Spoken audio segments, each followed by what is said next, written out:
Hey there, friend. Come settle in. Tonight I want to take you somewhere extraordinary, not across oceans or continents, but across time itself. Back to a world where the rhythm of life moved to the sound of church bells, where the smell of wood smoke and fresh bread greeted every morning, and where a single candle was a luxury worth guarding. Imagine this. It is 4:30 in the morning. The year is 1472. You are standing on a narrow, muddy street in a bustling English market town. The air is cold, biting at your cheeks. There are no street lights, no cars, no alarm clocks, just darkness. And then cutting through that darkness like a blade comes the sound. A single church bell, then another, then another. The entire town is waking up not to the buzz of a smartphone, but to the voice of God himself calling the faithful to prayer. This is not a gentle wake-up call. This is a command, and everyone from the wealthiest merchant to the poorest beggar hears it. What would it feel like to live in a world where your day did not belong to you, but to the rhythm of the church, the seasons and the sun, where your entire existence revolved around survival, community and faith? Tonight we are going to find out. Welcome to life in a 15th century English town. This is not a fairy tale. This is not a romanticized medieval fantasy with knights and castles. This is the real, a gritty, beautiful and sometimes heartbreaking story of ordinary people who lived, worked and loved in a world so different from ours that it might as well be another planet. Over the next 11 minutes, we're going to walk through the first hour of a medieval day. We will meet a craftsman's wife grinding grain in the pre-dawn darkness, a baker already sweating over his oven, and a young apprentice boy stumbling out of bed in a freezing workshop. We will feel what they felt, see what they saw, and understand something profound that despite the centuries between us, the human heart has not changed. So take a deep breath, let the weight of your modern world slip away, and let me take you back to a time when dawn was not just the start of a new day, but a small miracle that people genuinely thanked God for witnessing. Let us begin. 4:30 in the morning, the church bell rings. St. Mary's Church, right in the centre of town, sends out its iron call across the rooftops. One bell, then two, then the full chorus. This is Matins, the first service of the day, and it is not optional. Well, technically it is, but in a town where everyone knows everyone and the priest knows exactly who shows up and who does not, skipping church is a risky move.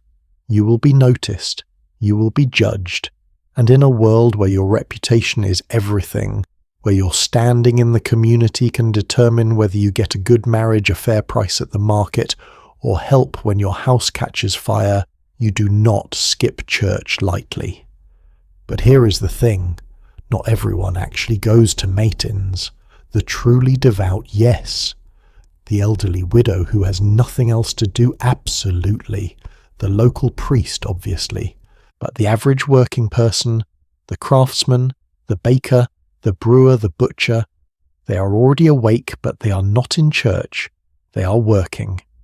Because in the 15th century the day starts before the sun does, and there is simply too much to do. Let me introduce you to someone. Her name is Agnes. She is 32 years old, which by the way is not old by medieval standards. Contrary to popular belief, people did not all die at 30.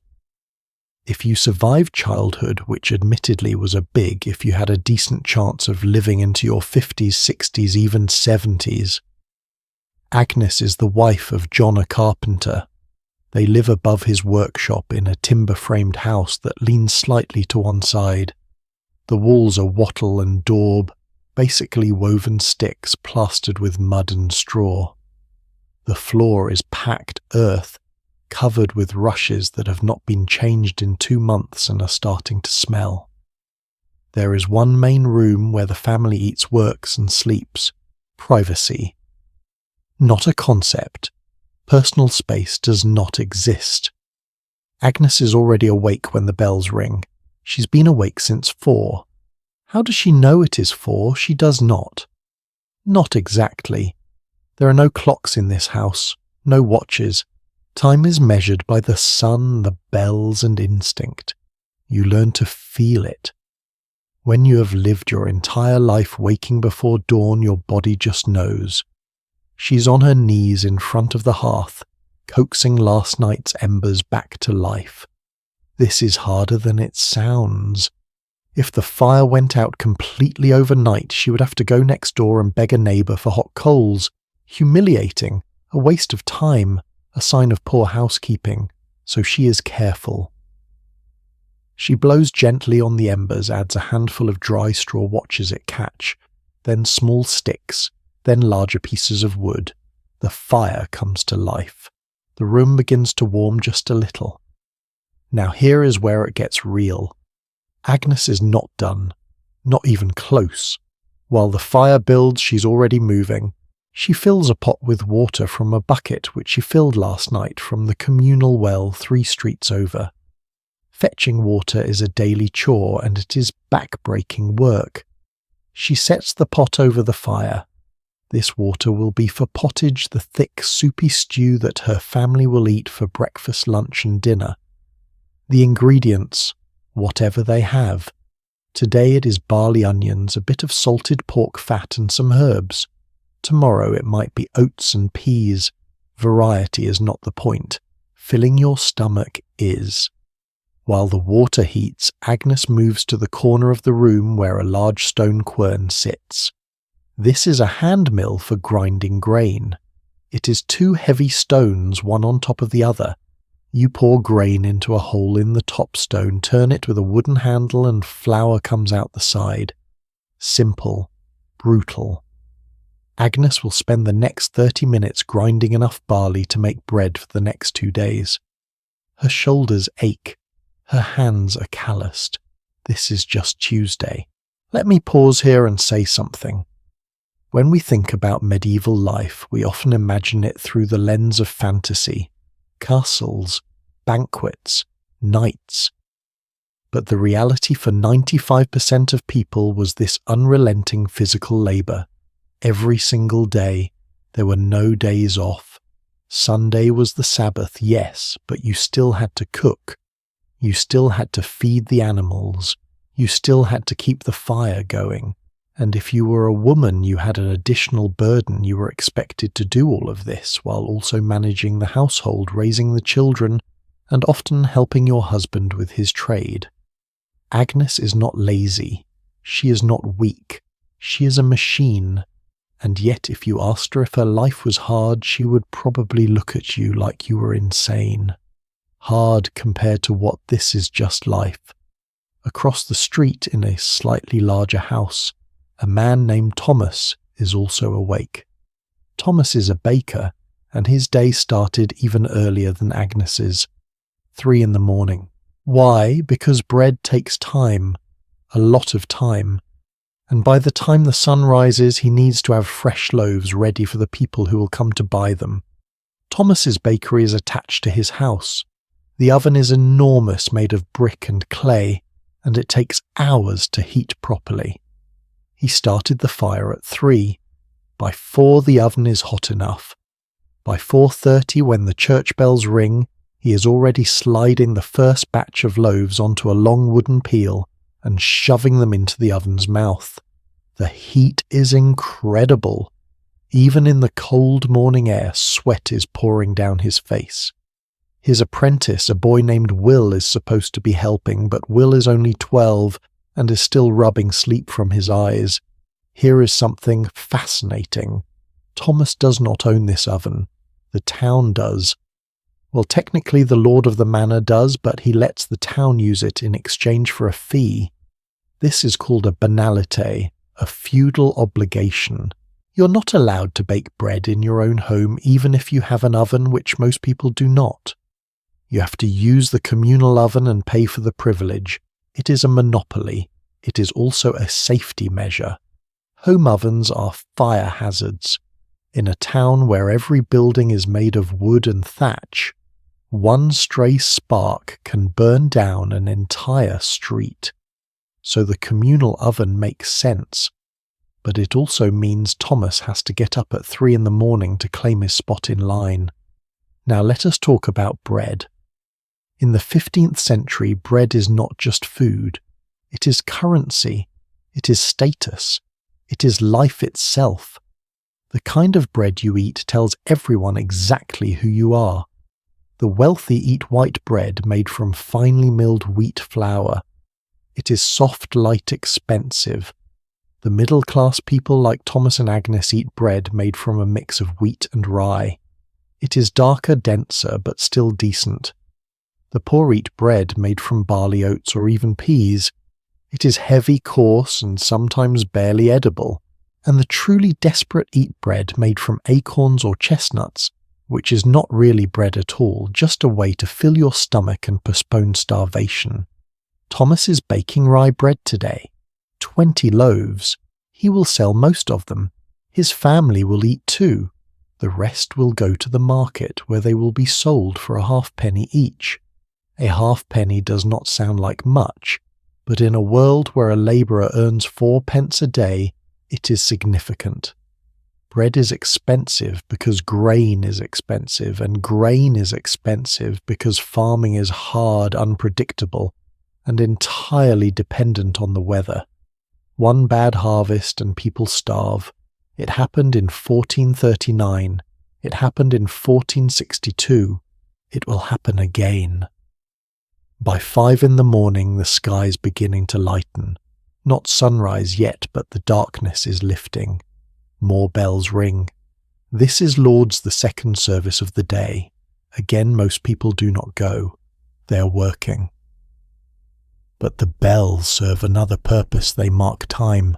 In a world without clocks, the bells tell you where you are in the day. Matins, lauds, prime, terce, sext, none, vespers, compline. 8 times a day the bells ring, and 8 times a day you're reminded that your life is not your own.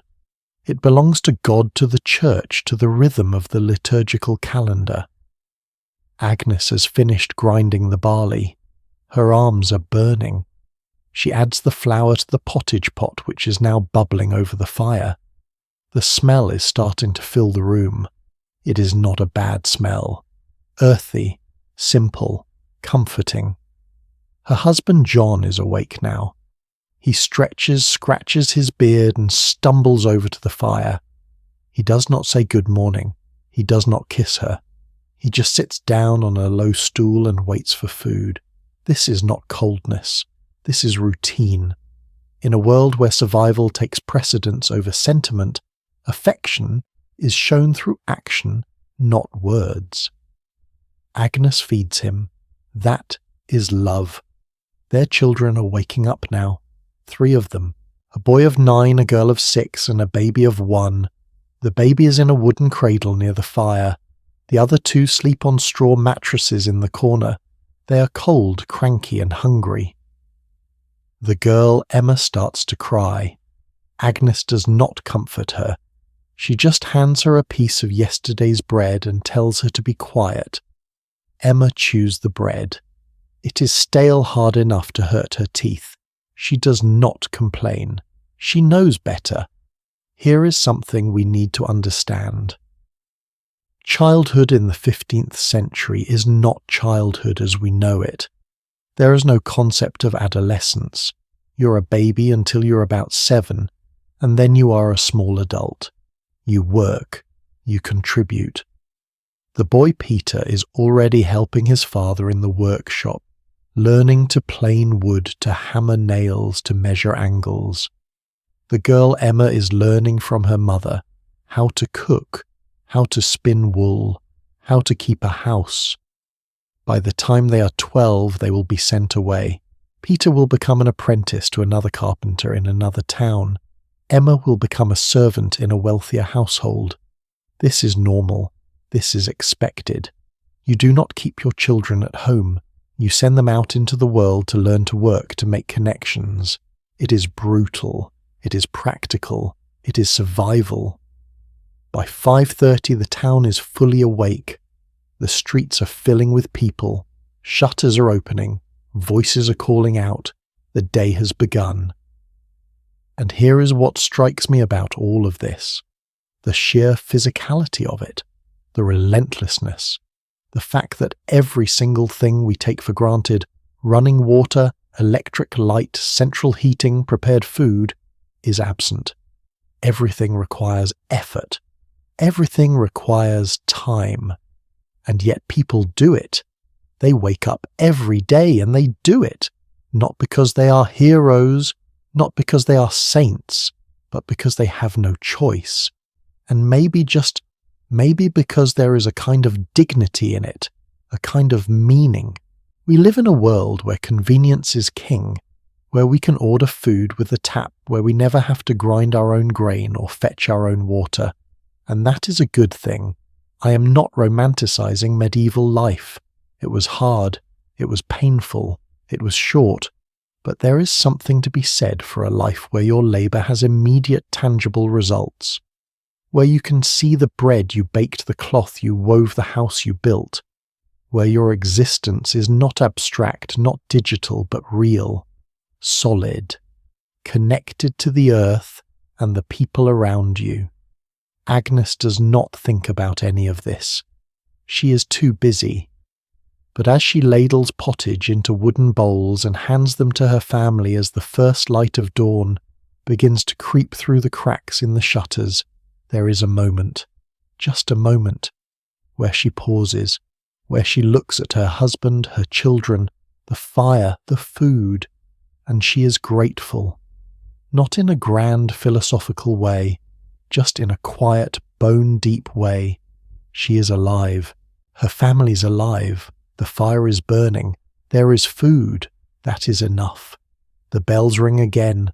Prime. 6 a.m. The sun is rising. The first hour of the day is over. And the town, this chaotic, smelly, beautiful, impossible town, is ready for whatever comes next. But what comes next is not rest. It is work.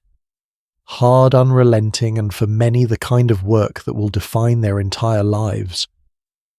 In our next part, we're going to follow a boy who is about to begin a journey that will take him from the safety of his family home into the harsh, demanding, and ultimately transformative world of apprenticeship.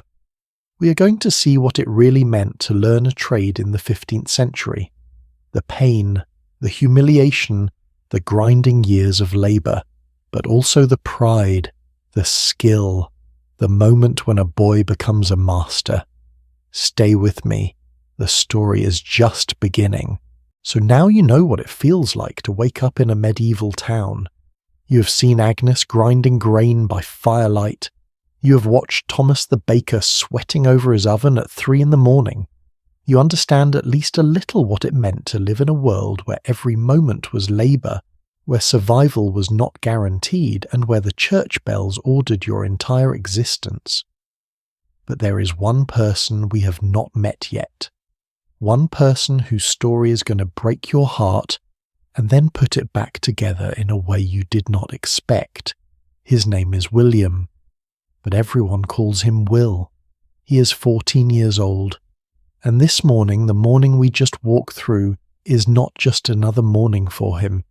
It is the last morning he will ever spend in his childhood home. Let me take you back just a bit. 3 months ago, Will is living in a tiny village about 8 miles from town. His father is a farmer, not a landowner, mind you, a tenant. He rents his land from the local lord and pays for it with a portion of his harvest, his labour, and his absolute obedience. It is not a bad life. It is not a good life. It is just life. Will has 3 brothers and 2 sisters. The family lives in a one-room cottage with a dirt floor, no windows, and a roof that leaks when it rains. They eat barley bread and pottage. They own 2 chickens, a pig, and Hope. Will is the second son. And here is where the math of medieval life gets brutal. The oldest son will inherit the tenancy. That is just how it works. Primogeniture. Everything goes to the firstborn. The second son, he gets nothing. And so when Will turns 14, his father makes a decision. A hard decision. A practical decision. He's going to send Will to town to become an apprentice. Now this might sound like an opportunity, and in some ways it is. But let me be very clear about something. Will does not want to go. He is terrified.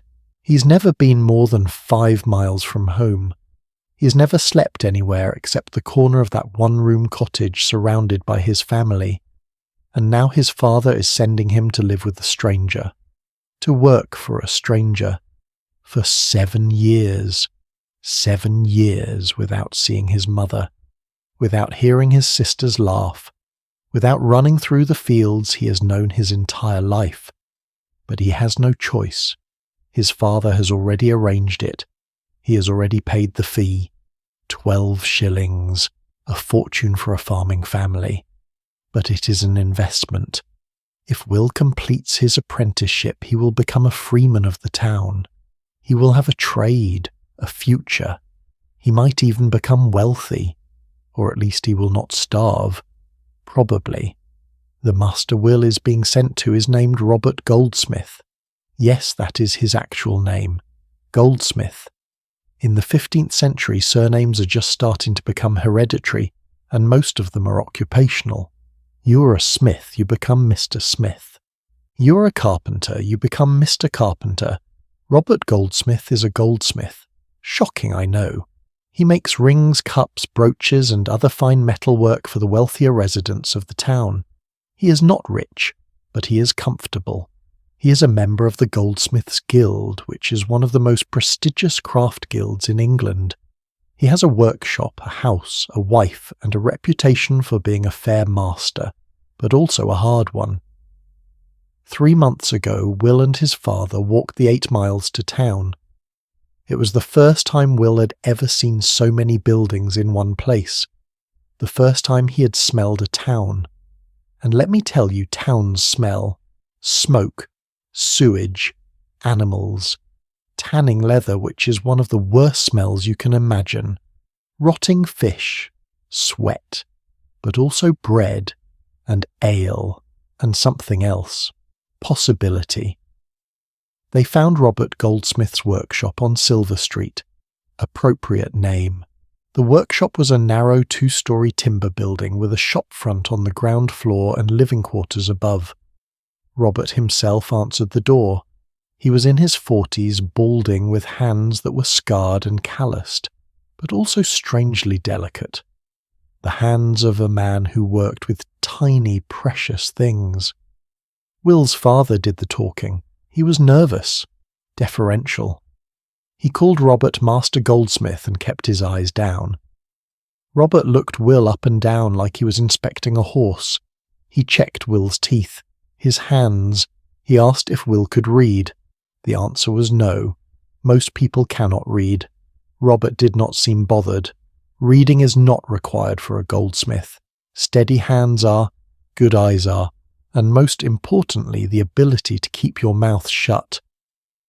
And then came the contract. Robert could not write it himself, so they went to the town clerk, who drew up an official indenture. This is a legal document written in duplicate on a single sheet of parchment, then cut in half with a wavy line. 1 half goes to the master, 1 half goes to the apprentice.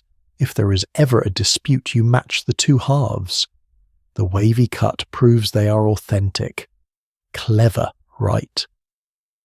The contract is specific, brutally specific. Will agrees to serve Robert Goldsmith for 7 years. He will obey Robert in all things. He will not gamble. He will not frequent taverns. He will not fornicate. And this is the one that always gets me. He will not marry without his master's permission. Imagine being 14 and signing away your right to fall in love for 7 years. In exchange, Robert agrees to teach Will the full art and mystery of goldsmithing. He will provide Will with food, lodging, and 1 new set of clothes per year. That is it. No wages. Not for the first 7 years. Will is not an employee. He is property. Not legally, but functionally. And if Will runs away, his father will be fined. Heavily. Will's father signed the contract with an X. He could not write his name. The clerk signed as a witness. Robert signed his name in a careful, practised hand, and just like that it was done. Will's father handed over the 12 shillings. He hugged his son, and then he left. He did not look back. I do not think he could bear to. That was 3 months ago. And now, this morning, the morning of the church bells and the grinding grain and the baker's oven. Will is waking up in Robert Goldsmith's workshop. He sleeps in the workshop itself on a straw mattress in the corner. It is cold. It is uncomfortable. It smells like metal and soot and the faint acrid tang of the chemicals Robert uses to clean silver. Will is still not used to it. He misses home so much it physically hurts. Robert's voice cuts through the darkness. Up, boy. Fire needs starting. Will drags himself out of bed.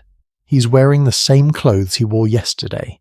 He will wear them again tomorrow. His one new set of clothes per year will not come until next spring.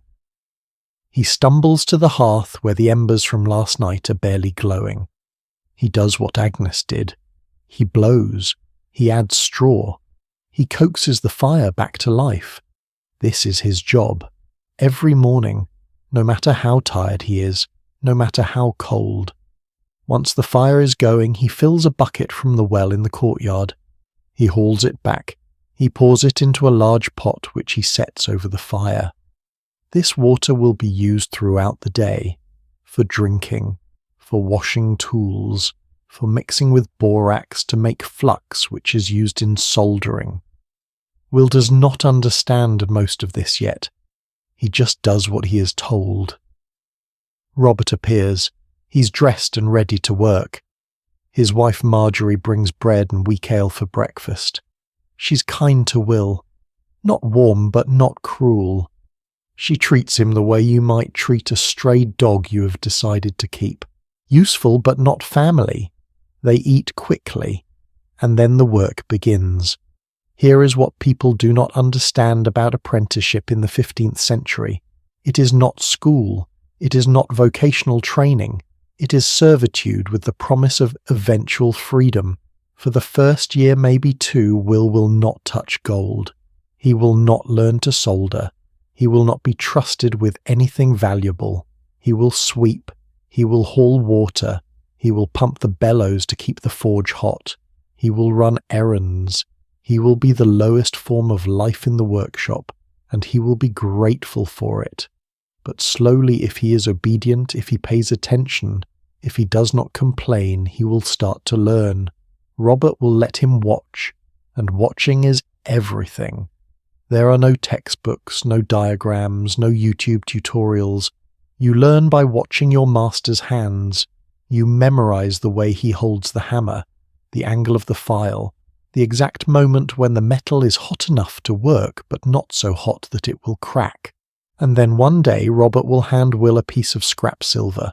Not gold, silver, cheaper, less precious, and he will say, "File this smooth," and Will file, and file, and file, until his hands blister, until his shoulders scream, until the piece of silver is smooth. And then Robert will inspect it, and if it is not perfect, Robert will throw it on the ground and say, "Again." This is how you learn a craft, through repetition, through failure, through the slow, agonizing process of training your hands to do what your brain knows they should do. There are no shortcuts.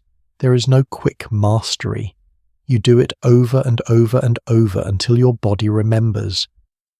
Let me tell you about the guild system, because this is important.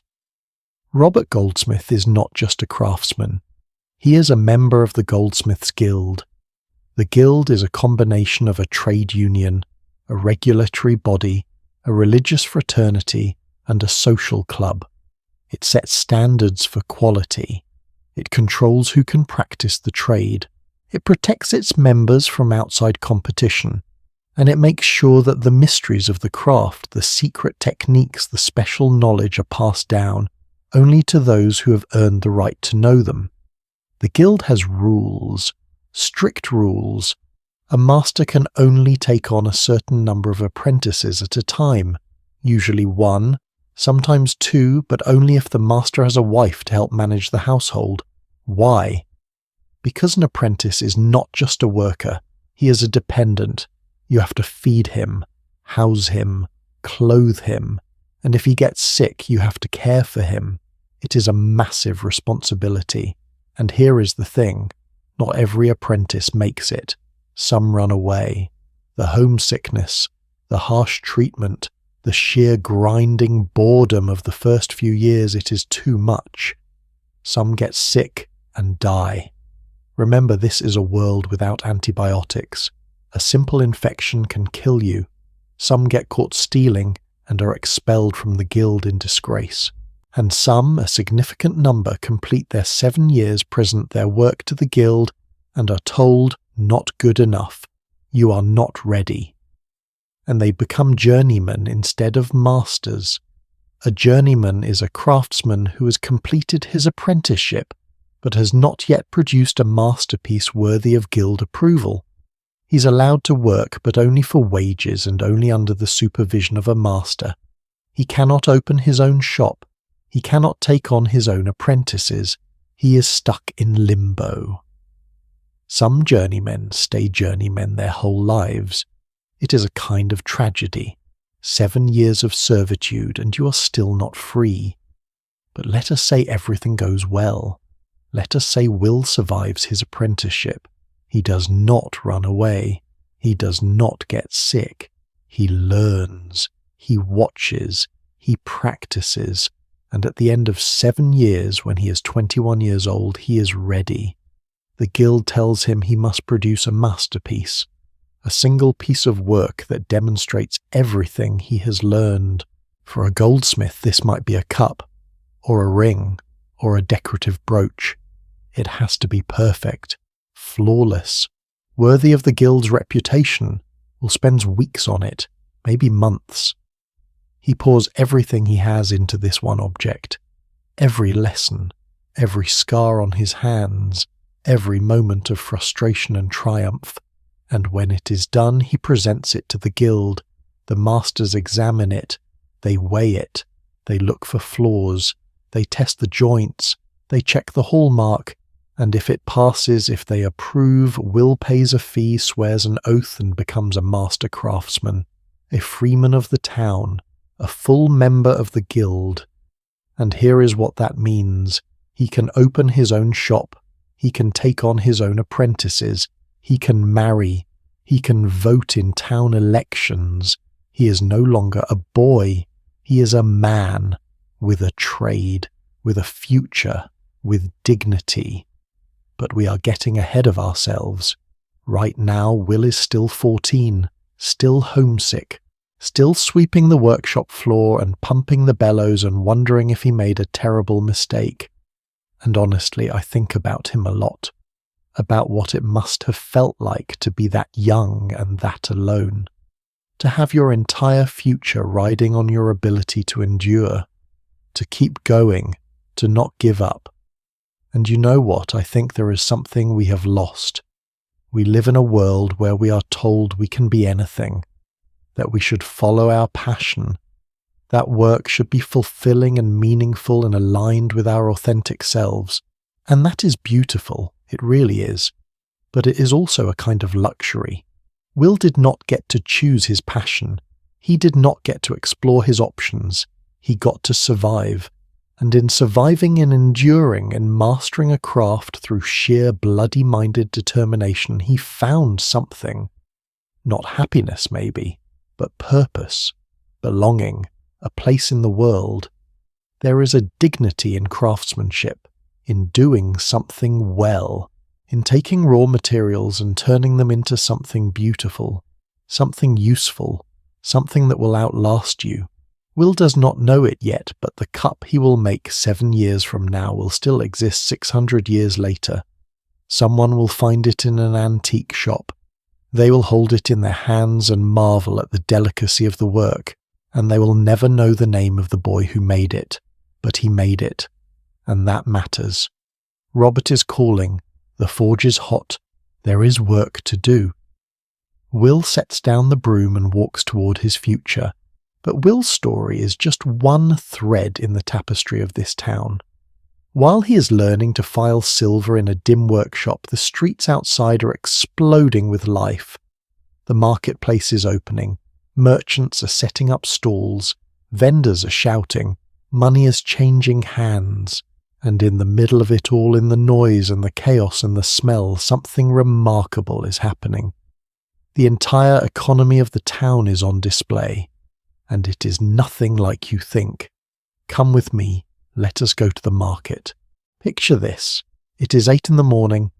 The sun is fully up now, burning off the morning mist that clung to the streets just an hour ago. Will is in the workshop learning to hold a file at the correct angle. Agnes is stirring her pottage, trying to make yesterday's leftovers stretch into today's meals, and Thomas the baker has sold his last loaf and is wondering if he should make another batch, or finally sit down and rest his aching feet. But step outside with me. Leave the workshop, leave the kitchen, leave the bakery, walk down Silver Street, turn left onto Market Lane, and suddenly you are somewhere else entirely. Somewhere that assaults every single one of your senses at once. Welcome to Market Day.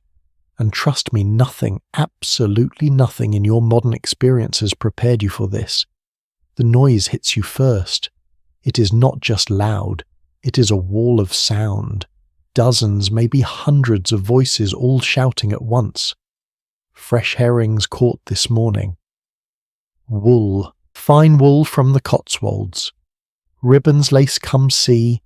Chickens are squawking, pigs are squealing, a dog is barking, somewhere a baby is screaming, and underneath it all the constant rumble of cartwheels on cobblestones, the clang of a blacksmith's hammer, the creak of wooden shutters being thrown open.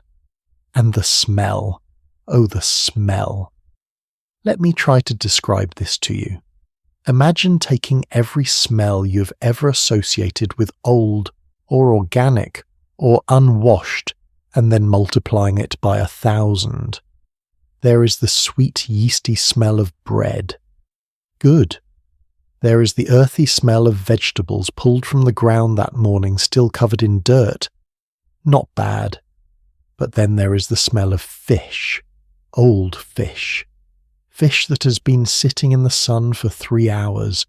Fish that is on the edge of going bad but not quite there yet, so the fishmonger is trying to sell it before it crosses that line. There is the smell of the tannery which is downwind from the market, leather being cured in urine and lime. If you have never smelled a medieval tannery, consider yourself blessed. There is the smell of unwashed bodies. Remember, people bathe maybe once a month, if that. There is the smell of horses, donkeys, oxen, and their droppings which are just lying there in the street because where else would they be? But here is the strange thing. After about 10 minutes your nose adapts. The smell becomes background. You stop noticing it. And then you can actually see what is happening here. And what is happening is nothing short of miraculous. This marketplace is the beating heart of the town's economy. Everything that is bought, sold, traded or bartered in this community passes through here. And I mean everything. Food, cloth, tools, animals, services, information, gossip, marriage proposals, job offers. This is not just a place to shop. It is the social network of the 15th century. It is where deals are made, reputations are built or destroyed, and the entire hierarchy of the town is on display for everyone to see. Let me introduce you to someone. Her name is Joan. She's about 40 years old, which makes her by medieval standards middle-aged and deeply experienced. Joan is a huckster. That is the actual term. A huckster. It means she buys goods in bulk from producers and then resells them at the market for a small profit. Today she is selling eggs. She bought 4 dozen eggs from a farm outside town at dawn. She paid 2 pence for all of them. Now she's sitting on a low stool with a basket at her feet, calling out to passers-by. Eggs! Fresh eggs! 3 for a farthing. A farthing is 1/4 of a penny, so if she sells all 48 eggs, she will make 4 pence. Minus the 2 pence she paid for them, she will profit 2 pence for a day's work. That does not sound like much, does it? But 2 pence is half a day's wage for a labourer. And Joan is doing this 6 days a week. She is making a living. Not a great living, but she is feeding her family, paying her rent and staying alive.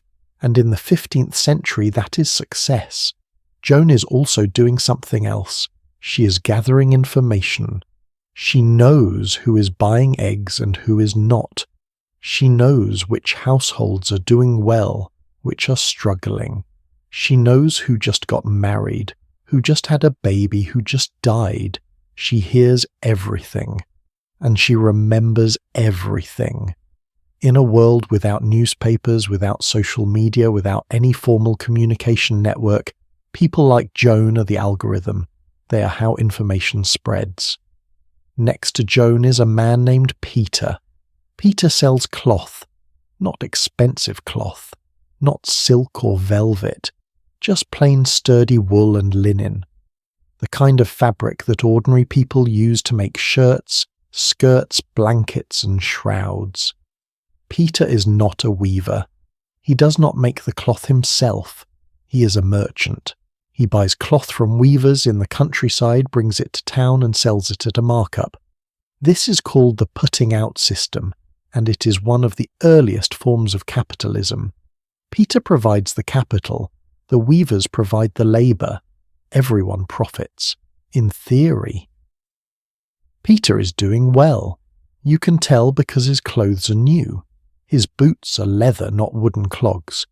He has a belt with a brass buckle. These are status symbols. In a world where clothing is expensive and everyone wears the same basic tunic and hose combination, the details matter. The quality of the fabric, the presence of buttons, which are a luxury item, the colour. Bright colours are expensive because dyes are expensive. Red in particular is the most expensive colour you can wear. It comes from a tiny insect called kermes, and it takes thousands of them to produce even a small amount of dye. So if you see someone wearing bright red, you know they have money. But here is where it gets interesting. There are laws about what you can wear, sumptuary laws. These are regulations that dictate what kinds of clothing and accessories people of different social classes are allowed to have. The idea is to preserve social order, to make sure that you can tell at a glance who is a nobleman, who is a merchant, who is a craftsman, and who is a peasant. In theory, a craftsman is not supposed to wear silk. A merchant is not supposed to wear fur. A labourer is not supposed to wear anything but coarse wool. In practice, nobody follows these laws. Joan the egg seller is wearing a woolen dress that is definitely better quality than she is technically allowed to own. She probably bought it second-hand from a wealthier woman. Or maybe she inherited it. Or maybe she just saved up and bought it anyway, because who is going to stop her? The law exists, but enforcement is spotty at best. People push the boundaries. They always have. They always will. Now let me tell you about money. Because money in the 15th century is weird. There is no paper money. Everything is coin. And the coins are confusing. The basic unit is the penny. 1 penny is a small silver coin. 12 pennies make a shilling. 20 shillings make a pound. But here is the catch. The pound is not a coin. It is an accounting unit. Nobody actually has a £1 coin. You count in pounds, but you pay in shillings and pennies. And then there are smaller denominations. A halfpenny, a farthing, which is 1/4 of a penny. These are tiny, easy to lose, and absolutely essential for daily transactions. If you are buying 3 eggs for a farthing, you need that farthing. You cannot just hand over a penny and expect change. Well, you can, but the egg seller might not have change, so you are stuck. This is why people carry little pouches on their belts filled with a mix of coins in different denominations.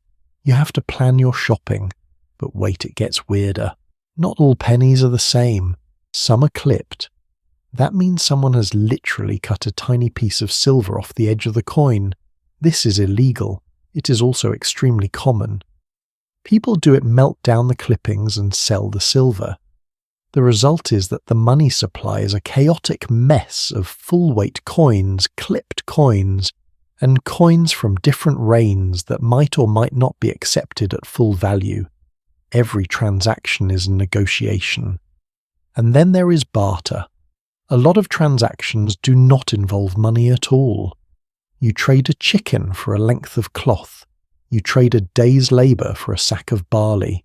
You trade a favour for a favour. This is especially common among the lower classes who often do not have access to cash.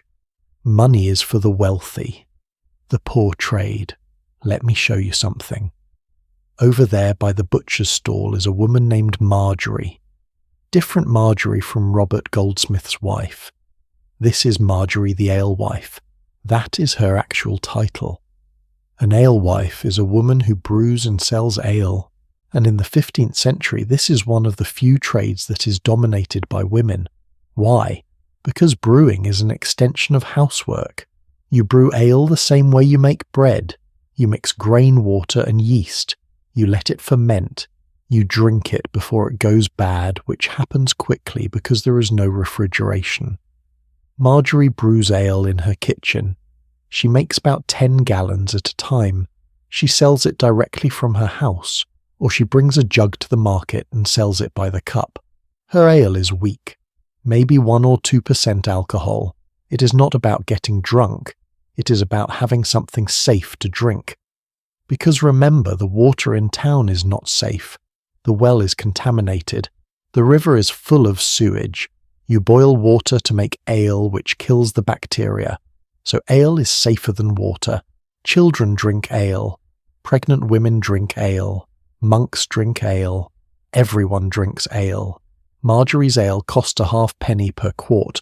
That is roughly a litre. It is cheap. It is also essential. And Marjorie's making a decent living from it. Not rich, but comfortable. She's a businesswoman. She has customers. She has a reputation. She's part of the economy.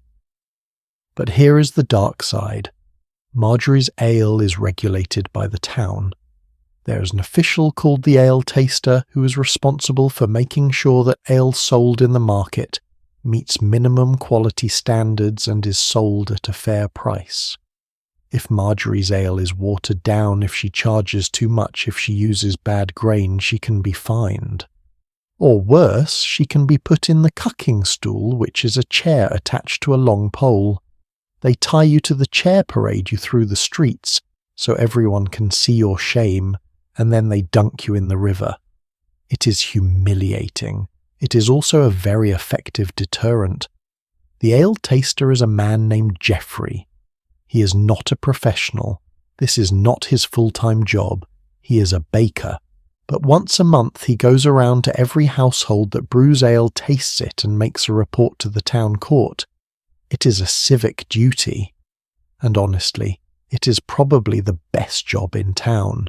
You get to drink ale all day and call it work. Now look over there. Do you see that stall piled high with cloth? That is a draper.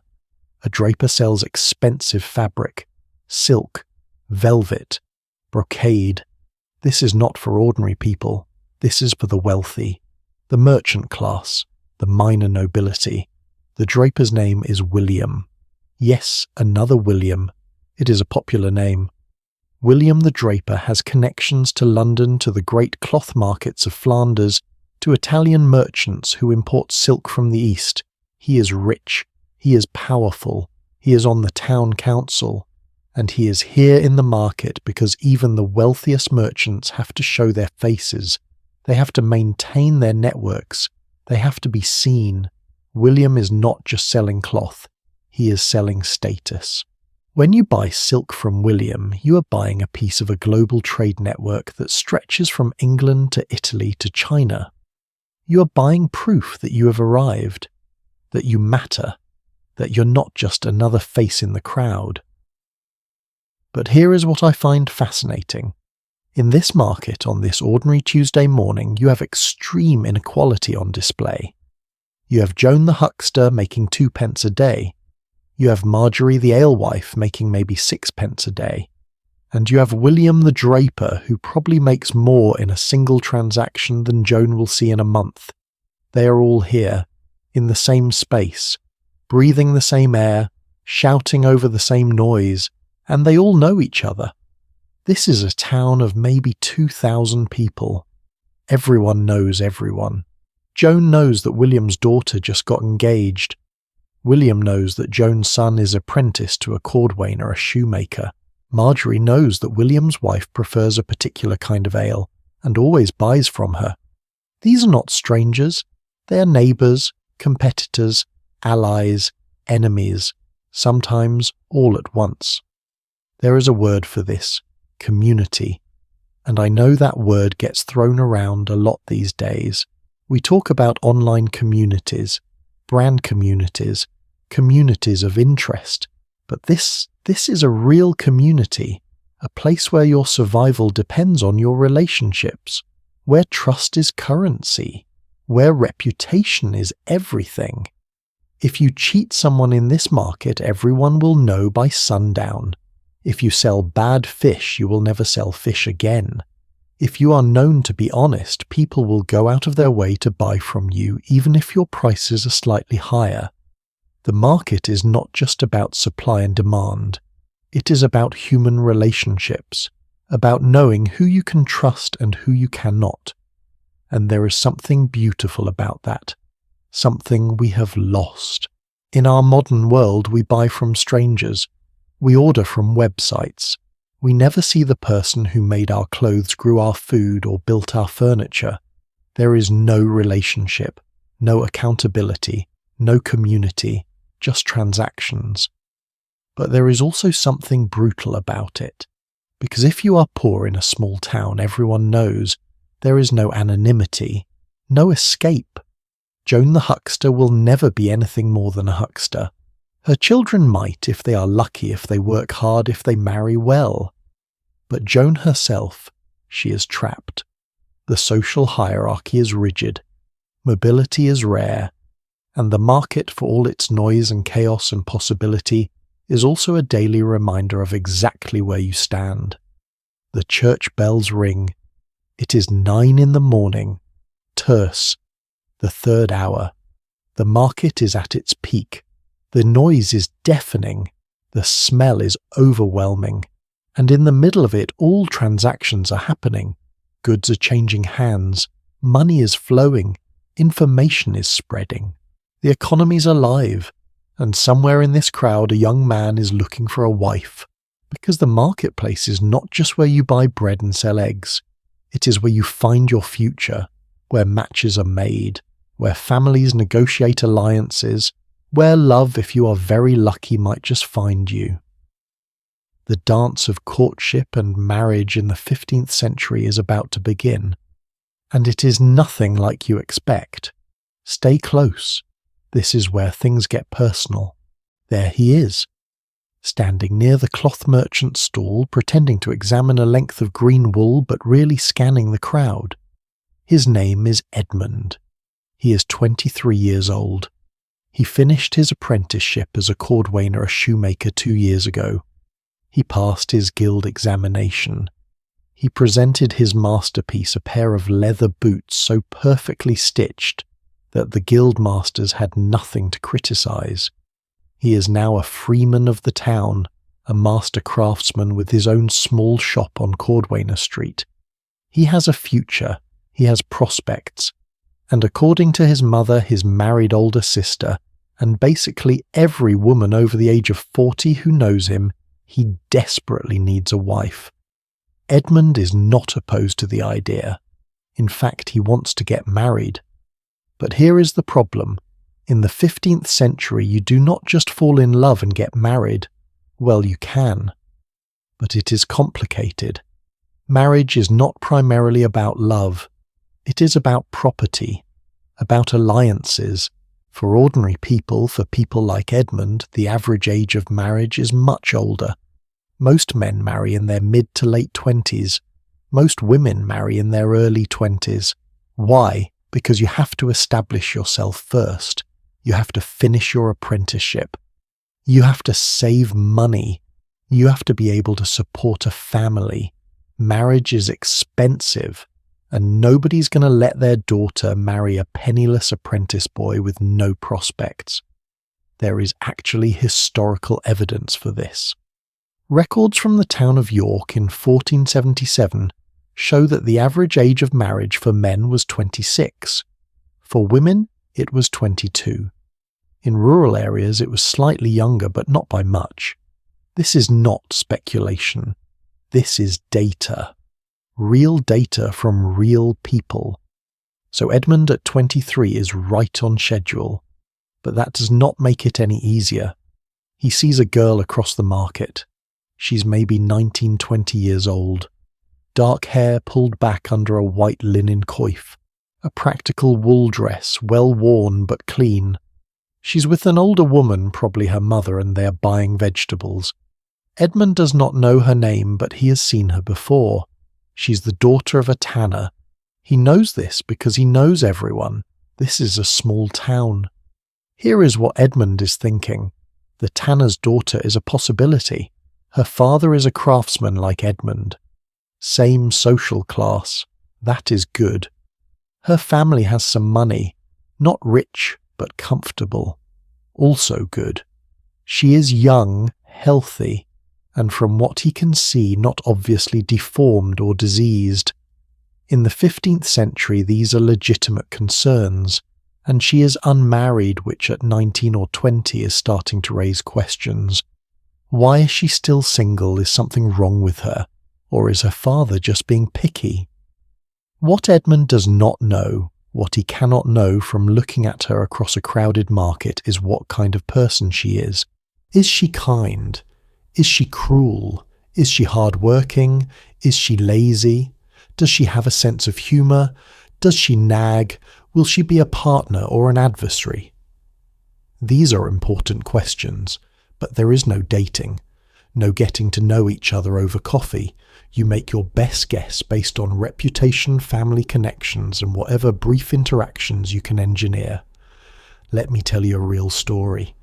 This comes from the Paston Letters, a collection of correspondence from a gentry family in Norfolk that covers most of the 15th century. In 1469, a young woman named Marjorie Paston fell in love with Richard Calais, who was her family's bailiff, essentially the estate manager. Marjorie was gentry. Richard was a servant. The social gap between them was enormous. Marjorie's family was horrified. They tried everything to break them up. They sent Marjorie away. They forbade Richard from contacting her.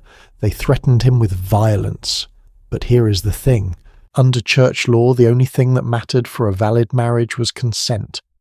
If two people in the presence of witnesses exchanged vows in the present tense, I take you as my husband, I take you as my wife, that was a marriage, binding, legal, forever. It did not matter if the parents approved. It did not matter if there was a priest. Consent was everything. Marjorie and Richard knew this, and so in secret they exchanged vows. When Marjorie's family found out, they dragged her in front of the Bishop of Norwich. The bishop questioned her privately. He asked if she had truly consented, if anyone had forced her. Marjorie said no. She had chosen Richard freely.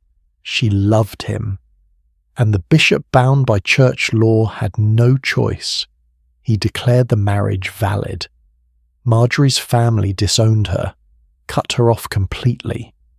But she and Richard stayed together. They built a life, and decades later, their children inherited nothing from the Paston estate, but they had each other. It is a beautiful story. It is also a cautionary tale. Because Marjorie paid a price for her choice, she lost her family, her inheritance, her social standing. In a world where those things matter desperately, where your network is your survival, cutting yourself off from your family is an act of either great courage or great stupidity. Maybe both. Most people do not have the luxury of marrying for love. Or maybe it is more accurate to say that love and practicality are not opposites. They are intertwined. You learn to love the person you marry, or you try to, or at the very least you build a partnership based on mutual respect and shared goals. Edmund is still watching the tanner's daughter. He's working up the courage to approach her. But how? What does he say? "Hello, I am a shoemaker and I think you might be a suitable wife." That is essentially the truth, but it sounds absurd when you put it into words. Luckily, he does not have to, because his mother has been planning this for weeks. Here is how courtship actually works in the 15th century. It is a family project. Edmund's mother Alice has already made discreet inquiries. She has talked to the tanner's wife at church. She has mentioned casually that her son Edmund is doing very well, that he has his own shop, that he is a good boy, hard-working, respectful, not a drinker, not a gambler. The tanner's wife has filed this information away. She has observed Edmund from a distance. She has made her own inquiries. She has determined that yes, Edmund might be a suitable match for her daughter, and so, completely by coincidence, Alice and the tanner's wife arrange to be at the market at the same time. They greet each other warmly, they chat. And then, as if it is the most natural thing in the world, Alice suggests that the two families should have dinner together. Soon, maybe next week. The tanner's wife agrees, a date is set, and just like that the courtship has officially begun. Edmund and the tanner's daughter have not exchanged a single word, but their mothers have negotiated the opening move. The dinner happens. It is awkward. Edmund and the girl, whose name turns out to be Catherine, sit across from each other at a long wooden table. Their parents are there. Catherine's younger brother is there. Edmund's sister and her husband are there. Everyone is watching them, evaluating, judging. There is no privacy, no intimacy, just performance. The food is good, roasted chicken, fresh bread, a vegetable pottage that is actually seasoned with herbs and pepper, which is expensive and shows that the tanner's family is trying to impress. There is wine, not ale, wine. This is a special occasion. Edmund tries to talk to Catherine. He asks about her family. She answers politely but briefly. He asks if she likes music.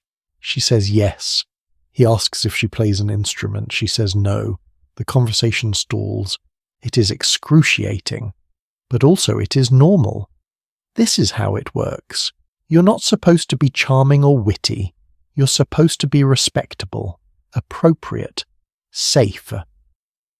After dinner, the parents withdraw to another room. They are negotiating. This is the real business of the evening. Edmund's mother is listing his assets, his shop, his tools, his guild membership, his good reputation. The tanner is listening. He's also listing his own assets. He has a house, some land outside town, savings, and he is willing to provide a dowry for Catherine, 50 shillings. That is a significant amount of money.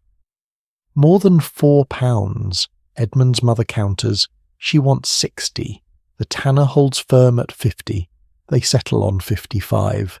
Everyone shakes hands. The marriage is essentially agreed upon, subject to the young people not actively hating each other. Let me pause here and explain dowries, because this is important. A dowry is money or property that a woman's family gives to her husband at the time of marriage. It becomes his property legally. He controls it. This sounds terrible, right? Like the woman is being bought and sold, and there is some truth to that, but it is more complicated. The dowry serves multiple purposes. First, it is a way for the woman's family to invest in her future. The money is supposed to help the couple establish their household, buy furniture, stock the pantry, set up a business. Second, it is insurance. If the husband dies, the woman is entitled to a portion of the estate, including the value of her dowry. This is called dower rights. It is her safety net. Third, it is a way to equalize matches. A woman from a wealthy family can marry a man of lesser means because her dowry compensates for the economic imbalance. But here is the catch. If the woman's family is poor, if they cannot afford a dowry, her options are limited. She might marry a widower, an older man, someone with a disability, someone nobody else wants. Or she might not marry at all. She might become a servant, or a nun, or she might live with her parents for her entire life dependent and unmarried. Spinsterhood is not chosen. It is imposed by economic reality. Catherine's dowry of 55 shillings means she is valuable. It means her father loves her, or at least values her enough to invest in her future. And it means Edmund, if he marries her, will have the capital he needs to expand his business. Maybe hire an apprentice, maybe buy better tools. It is a partnership, a transaction, and potentially, if they are lucky, something more. The negotiations conclude. The parents return. They announce that pending the approval of the young people, a marriage contract will be drawn up. Edmund and Catherine are given permission to speak privately. They walk out into the small courtyard behind the house. It is the first time they have been alone together. There is a long, uncomfortable silence. Finally, Catherine speaks. "Do you want to marry me?" It is such a direct question. Edmund is taken aback, but there is something in her voice, not hostility, not fear, just honesty. She wants to know. "I think we could be well suited," he says carefully. "That is not what I asked." Edmund looks at her, really looks at her. In the moonlight he can see that she has a small scar above her left eyebrow. Her hands are rough from work. She's not beautiful, not in the way the songs describe, but there is something real about her, something solid. "I do not know you," he admits, "but I would like to." Catherine nods. "I feel the same." And that right there is as close to a love story as most people get. Not passion, not romance. Just two practical people thrown together by their families deciding to make the best of it. And maybe finding something genuine in the process. The bans are published. This is a legal requirement. For 3 consecutive Sundays, the priest announces from the pulpit that Edmund and Catherine intend to marry. This gives anyone who objects, anyone who knows of a legal impediment, a chance to come forward. Maybe one of them is already married. Maybe they are too closely related. Maybe one of them is under a religious vow. These things happen. But in Edmund and Catherine's case, there are no objections. The marriage proceeds. The wedding itself is not what you would expect. It does not happen inside the church. It happens at the church door. Literally. The entrance to the church. Edmund and Catherine stand there in front of the whole community and exchange their vows. The priest asks them if they consent. They say yes. He blesses them. They are married. Then everyone goes inside for a nuptial mass, which is a special service that celebrates the marriage and asks for God's blessing on the union. After the mass, there is a feast. This is where the real money gets spent. Edmund's family and Catherine's family pool their resources and put on the biggest, most impressive meal they can afford. There is meat, lots of meat, beef, pork, chicken, roasted and boiled and baked. There are pies, there is cheese, there is bread, there is ale, there is wine, there is music, a few travelling minstrels who know all the popular songs, there is dancing. The feast lasts for hours. It is loud, it is chaotic, it is joyful. And then at the end of the night comes the part that everyone has been waiting for and also dreading, the bedding ceremony. This is exactly what it sounds like. The bride and groom are escorted to their marriage bed by a crowd of well-wishers who sing bawdy songs and make inappropriate jokes. The couple is put into bed fully clothed at first, and then mercifully everyone leaves. The marriage is supposed to be consummated that night. This is not private. This is public knowledge. And the next morning the blood-stained sheet might be displayed as proof of the bride's virginity. This does not always happen. It depends on the family. But the expectation is there. Can you imagine your wedding night is not romantic? It is a performance. With your family and friends as the audience. The pressure is immense, and yet this is normal. This is just how things are done. Edmund and Catherine survive their wedding night. In the morning they wake up as a married couple. Legally bound for life. There is no divorce, not really. Annulments exist, but they are rare and expensive and require proving that the marriage was never valid in the first place. For all practical purposes, this is forever. So what happens next? Do they fall in love? Do they grow to resent each other? Do they cheat? Do they fight? We do not know, because Edmund and Catherine are not real. I made them up, but they are based on hundreds of real couples whose stories survive in court records, in wills, in letters, in the fragmentary evidence of ordinary lives. What we do know is this.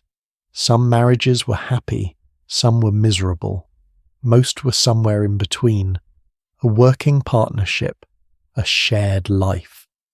Two people doing their best to survive, to raise children, to build something that would outlast them. And sometimes love happened. Not the dramatic, all-consuming passion of poetry and romance, but something quieter, more durable. The kind of love that grows slowly over years, built on shared labour and mutual respect, and the thousand small kindnesses that make a life. Catherine is pregnant within a year. This is expected. This is the point. Children are economic assets. They are labour. They are your retirement plan. You have as many as you can, knowing that half of them will not survive to adulthood. It is brutal. But it is reality. And through it all, through the births and the deaths and the daily grind of work, Edmund and Catherine build a life together. It is not the life either of them imagined, but it is theirs, and that has to be enough. But Catherine is not the only woman in this town. She is not even the only woman whose life is defined by labour. Because while Edmund goes to his shop every morning to make shoes, Catherine stays home. And her work, the work that keeps the household running, the work that nobody talks about or values or even really sees, is about to consume her entire existence. Let me show you what a woman's day actually looks like, and I warn you, it is relentless. Catherine wakes before the sun. Again. This has been her life for the past year since she married Edmund. The house is dark, cold. The embers in the hearth have nearly died. She can see her breath in the air.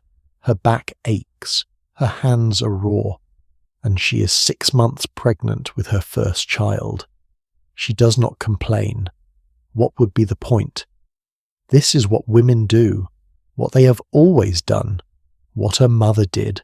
What her grandmother did. What every woman she knows does. You wake up. You work. You keep the household running. You keep everyone fed and clothed and alive.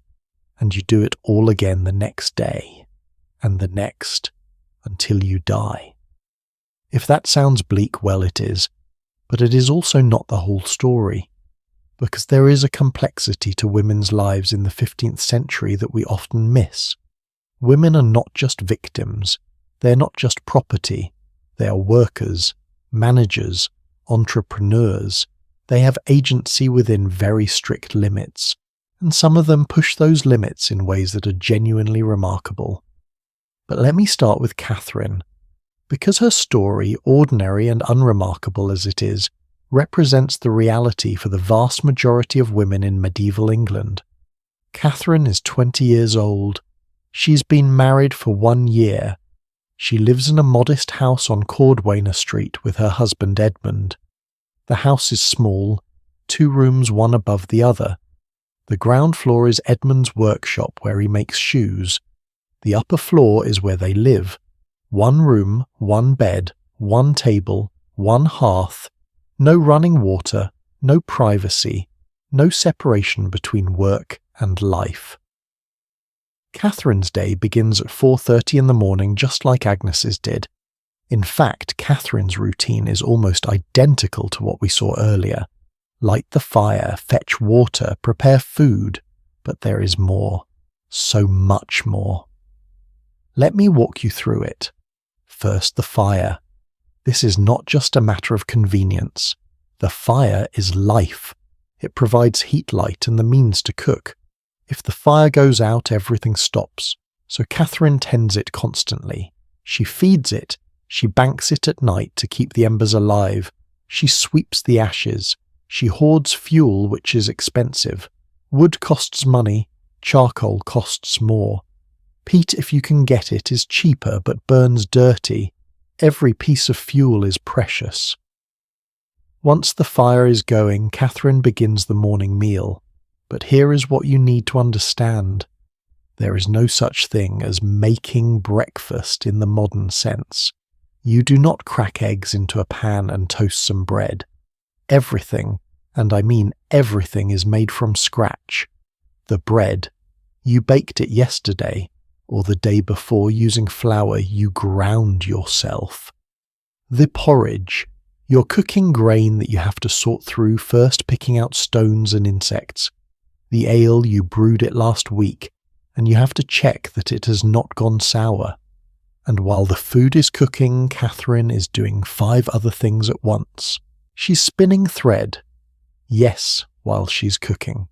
She has a drop spindle hanging from her belt, and her hands are in constant motion, twisting wool fibres into thread. This is not a hobby. This is work. Thread is valuable. You can sell it, trade it, use it to make cloth. And every woman is expected to spin. It is so universal that the word spinster becomes synonymous with unmarried woman, because unmarried women spend their days spinning thread to contribute to their family's income. By 6 in the morning, Catherine has prepared food for Edmund. He eats quickly, barely acknowledging her, and goes downstairs to his workshop. Catherine is left with the clean-up. She scrubs the pot. She sweeps the floor. She tends the fire. And then the real work begins. Laundry. Have you ever done laundry by hand? I mean really by hand without a washing machine. It is exhausting. Now imagine doing it in the 15th century. There is no soap. Well, there is, but it is expensive and harsh. Most people use lye, which is made by running water through wood ashes. Lye is caustic. It burns your skin, but it cuts through grease and dirt, so you use it anyway. Catherine hauls buckets of water from the well. She heats the water over the fire. She soaks the clothes in the hot water mixed with lye. She scrubs them against a washboard, which is just a ridged piece of wood. She rinses them. She wrings them out by hand. Her hands are red, blistered, and then she hangs everything to dry. In winter, this means draping wet clothes over the furniture and hoping they dry before they start to mildew. In summer, she hangs them outside where they might get stolen. This takes hours, and she does it once a week if she is lucky. More often, she does it every 2 weeks. Because water is heavy and fire is expensive, and she has other things to do, like cooking, real cooking. Dinner is the main meal of the day, and it has to be ready by noon. That means she's preparing food from mid-morning onward. Today she's making pottage. Again. Pottage is the staple food of the medieval diet. It is a thick stew made from whatever you have. Grains, vegetables, a bit of meat if you're lucky, herbs. It simmers for hours. You keep adding to it. You never really finish it. There is always pottage. But Catherine is also baking bread. This is a major production. She made the dough yesterday and let it rise overnight. Now she has to shape it, let it rise again and bake it. But remember, she does not have an oven. Well, she does sort of, the communal oven, which means she has to carry the raw loaves through the streets to the bakehouse. wait her turn, pay the baking fee, and then carry the hot loaves back home. It is time-consuming, it is inefficient, but it is how things are done. While the bread is baking and the pottage is simmering, Catherine is also doing needlework. She's mending Edmund's shirt, which has a tear in the sleeve. She's hemming a new apron for herself. She's embroidering a tablecloth which she will give as a gift to Edmund's sister. Sewing is endless. Clothes wear out constantly.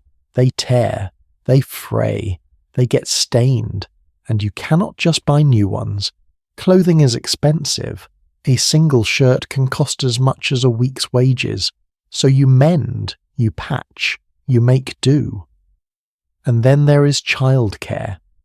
Catherine is pregnant, but she also takes care of her neighbour's toddler a few hours a day in exchange for help with the heavy chores. The child is 2 years old. He is loud. He is messy.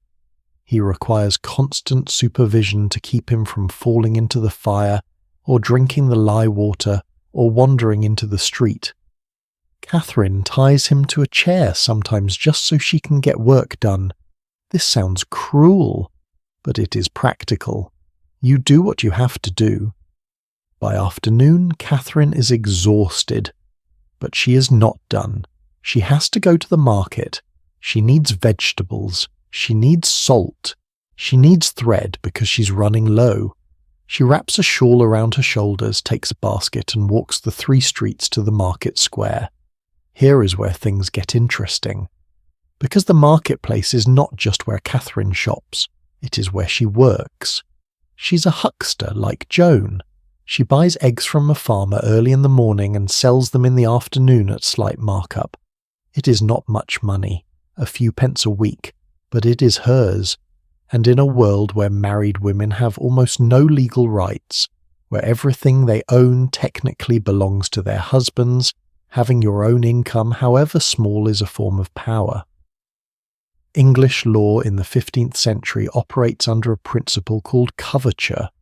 This means that when a woman marries, her legal identity is subsumed into her husband's. She cannot own property in her own name. She cannot sign contracts. She cannot sue or be sued. She is legally invisible. Everything she earns belongs to him. Everything she owns becomes his. If he dies, she gets a portion of his estate, her dower, but only if he has not willed it away to someone else. This is the legal reality. But the practical reality is often different. Many women work. They contribute to the household income. They manage businesses. And their husbands, out of affection or pragmatism or sheer exhaustion, let them. Catherine sells eggs. Her husband knows. He does not stop her. He probably does not even care as long as she keeps the house running and does not embarrass him. But there are women who do more, who push further. Let me tell you about someone else. Her name is Alice. Different Alice from Edmund's mother. This Alice is a brewster, a professional ale brewer. She's 45 years old. She's a widow. Her husband died 3 years ago, and she inherited his brewing business. Legally, she should have remarried or passed the business to a male relative, but she did not. She kept it, and she runs it herself. Alice employs 2 servants. She brews 40 gallons of ale a week. She sells it from her home and supplies several taverns in town. She's making real money, enough to support herself, her 2 grown daughters, and even save a little. She's by any measure a successful businesswoman. But there is a catch. The Brewers' Guild does not want her. Guilds are for men, always have been. Women can work in a trade, yes, but usually only as widows continuing their late husbands' businesses or as wives helping their husbands. Independent women. Women who compete directly with men. The guilds do not like it. And here is what happens. Over the course of the 15th century, as guilds become more powerful and more exclusive, they start passing rules that limit women's participation. Women cannot take on apprentices. Women cannot become masters. Women cannot vote in guild elections. By the end of the century, many trades that were once open to women are effectively closed. Brewing, for instance, which was traditionally women's work, becomes a male-dominated profession. The alewives, the women who brewed in their kitchens, are pushed out by men with capital, with larger operations, with access to credit and political influence. Alice is fighting a losing battle. She knows it. But she keeps brewing anyway. Because what else is she going to do? Remarry, give up her independence, become dependent on her sons-in-law? No, she will brew until she physically cannot any more. And there is something admirable about that, something defiant. Let me tell you about another woman. Her name is Marjorie Kempe. You might have heard of her. She is one of the only medieval women whose voice we can actually hear because she dictated an autobiography in the early 1400s. It is called the Book of Marjorie Kempe, and it is wild. Marjorie was a merchant's daughter from the town of Lynn in Norfolk. She married a man named John Kemp. She had 14 children. 14. Imagine. And after the birth of her first child, she had a complete mental breakdown. She saw demons. She heard voices. She tried to harm herself. By her own account, she was deeply, seriously unwell. But then she had a vision of Christ, and she believed with absolute conviction that God was calling her to a life of spiritual devotion. She convinced her husband to agree to a celibate marriage. She stopped having children. She started going on pilgrimages. She travelled to Jerusalem, to Rome, to Santiago de Compostela. She cried a lot. Loud, uncontrollable weeping whenever she thought about the Passion of Christ. People found her annoying, priests found her suspicious, but she kept going. And here is the thing, Marjorie was also a businesswoman. Before her spiritual awakening, she tried to run a brewery. It failed. She tried to run a grain mill. It failed. She was by her own admission not good at business, but she tried. She had ambition. She had drive, and when those ventures failed, she found another path, a spiritual path, and she pursued it with the same intensity. I tell you about Marjorie not because she is typical. She is not. She is weird, exceptional, extreme. But she shows us something important. Women in the 15th century are not passive. They are not just sitting at home grinding grain and spinning thread. Some of them are, many of them are. But some are out there trying things, failing, succeeding, pushing against the boundaries of what is allowed. Catherine will never be Marjorie Kemp. She will never travel to Jerusalem or write a book, but she is surviving. She is working. She is building a life. And that takes its own kind of courage. It is now evening. The sun is setting. Catherine has been working for 14 hours. She is exhausted. Her feet hurt. Her back hurts. Everything hurts. Edmund comes upstairs from the workshop. He is tired too. They eat dinner in silence. Pottage, bread, ale. The same food they ate yesterday. The same food they will eat again the next day. After dinner, Catherine cleans up. She sweeps, she washes the bowls, she banks the fire for the night, and then finally she can rest. Except she cannot. Because there is always one more thing, the spinning. She picks up her drop spindle, she sits by the fading firelight, and she spins, thread after thread after thread, until her eyes are too tired to see and her hands are too numb to work. And then she sleeps. For 6 hours, maybe 7 if she is lucky, and then she wakes up, and she does it all over again. This is a woman's work, invisible, unpaid, essential. Without it, the household collapses, the economy collapses, everything collapses. But nobody thanks her, nobody writes songs about her, nobody builds monuments to her memory. She just works. and works and works until her body gives out. And you know what I think about this a lot, about how much of human history has been built on the invisible labour of women, not just in the 15th century, now, today. The unpaid labour of cooking, cleaning, childcare, emotional support. The second shift, the mental load.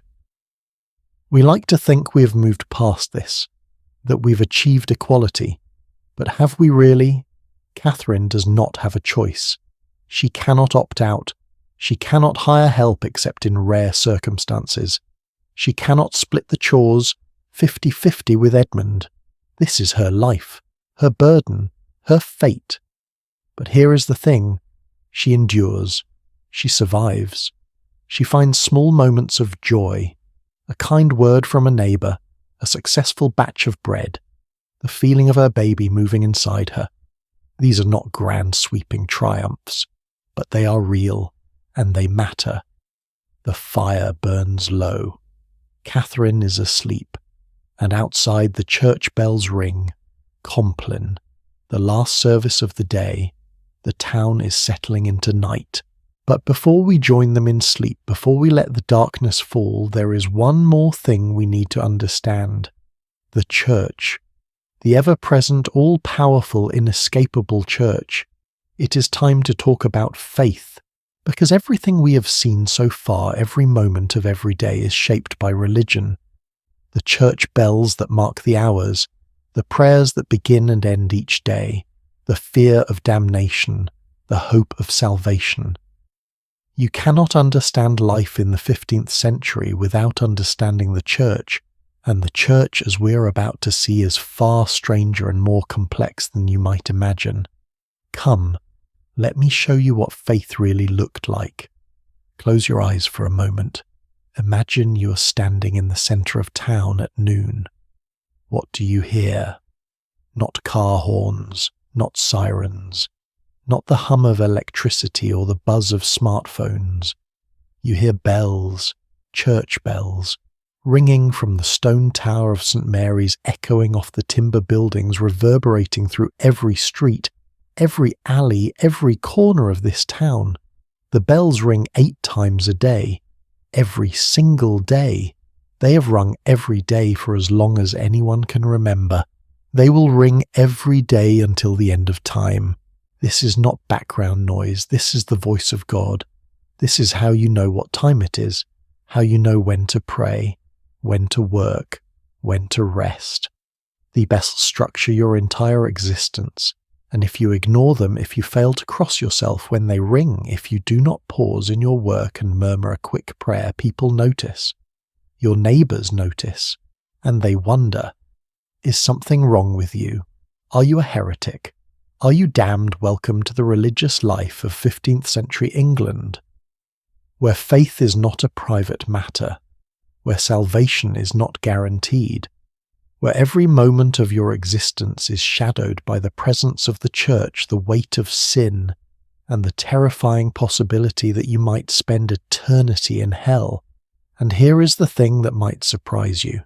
People believe this, really believe it, not in the casual go-to-church on Christmas kind of way, but with a bone-deep existential terror that shapes every decision they make.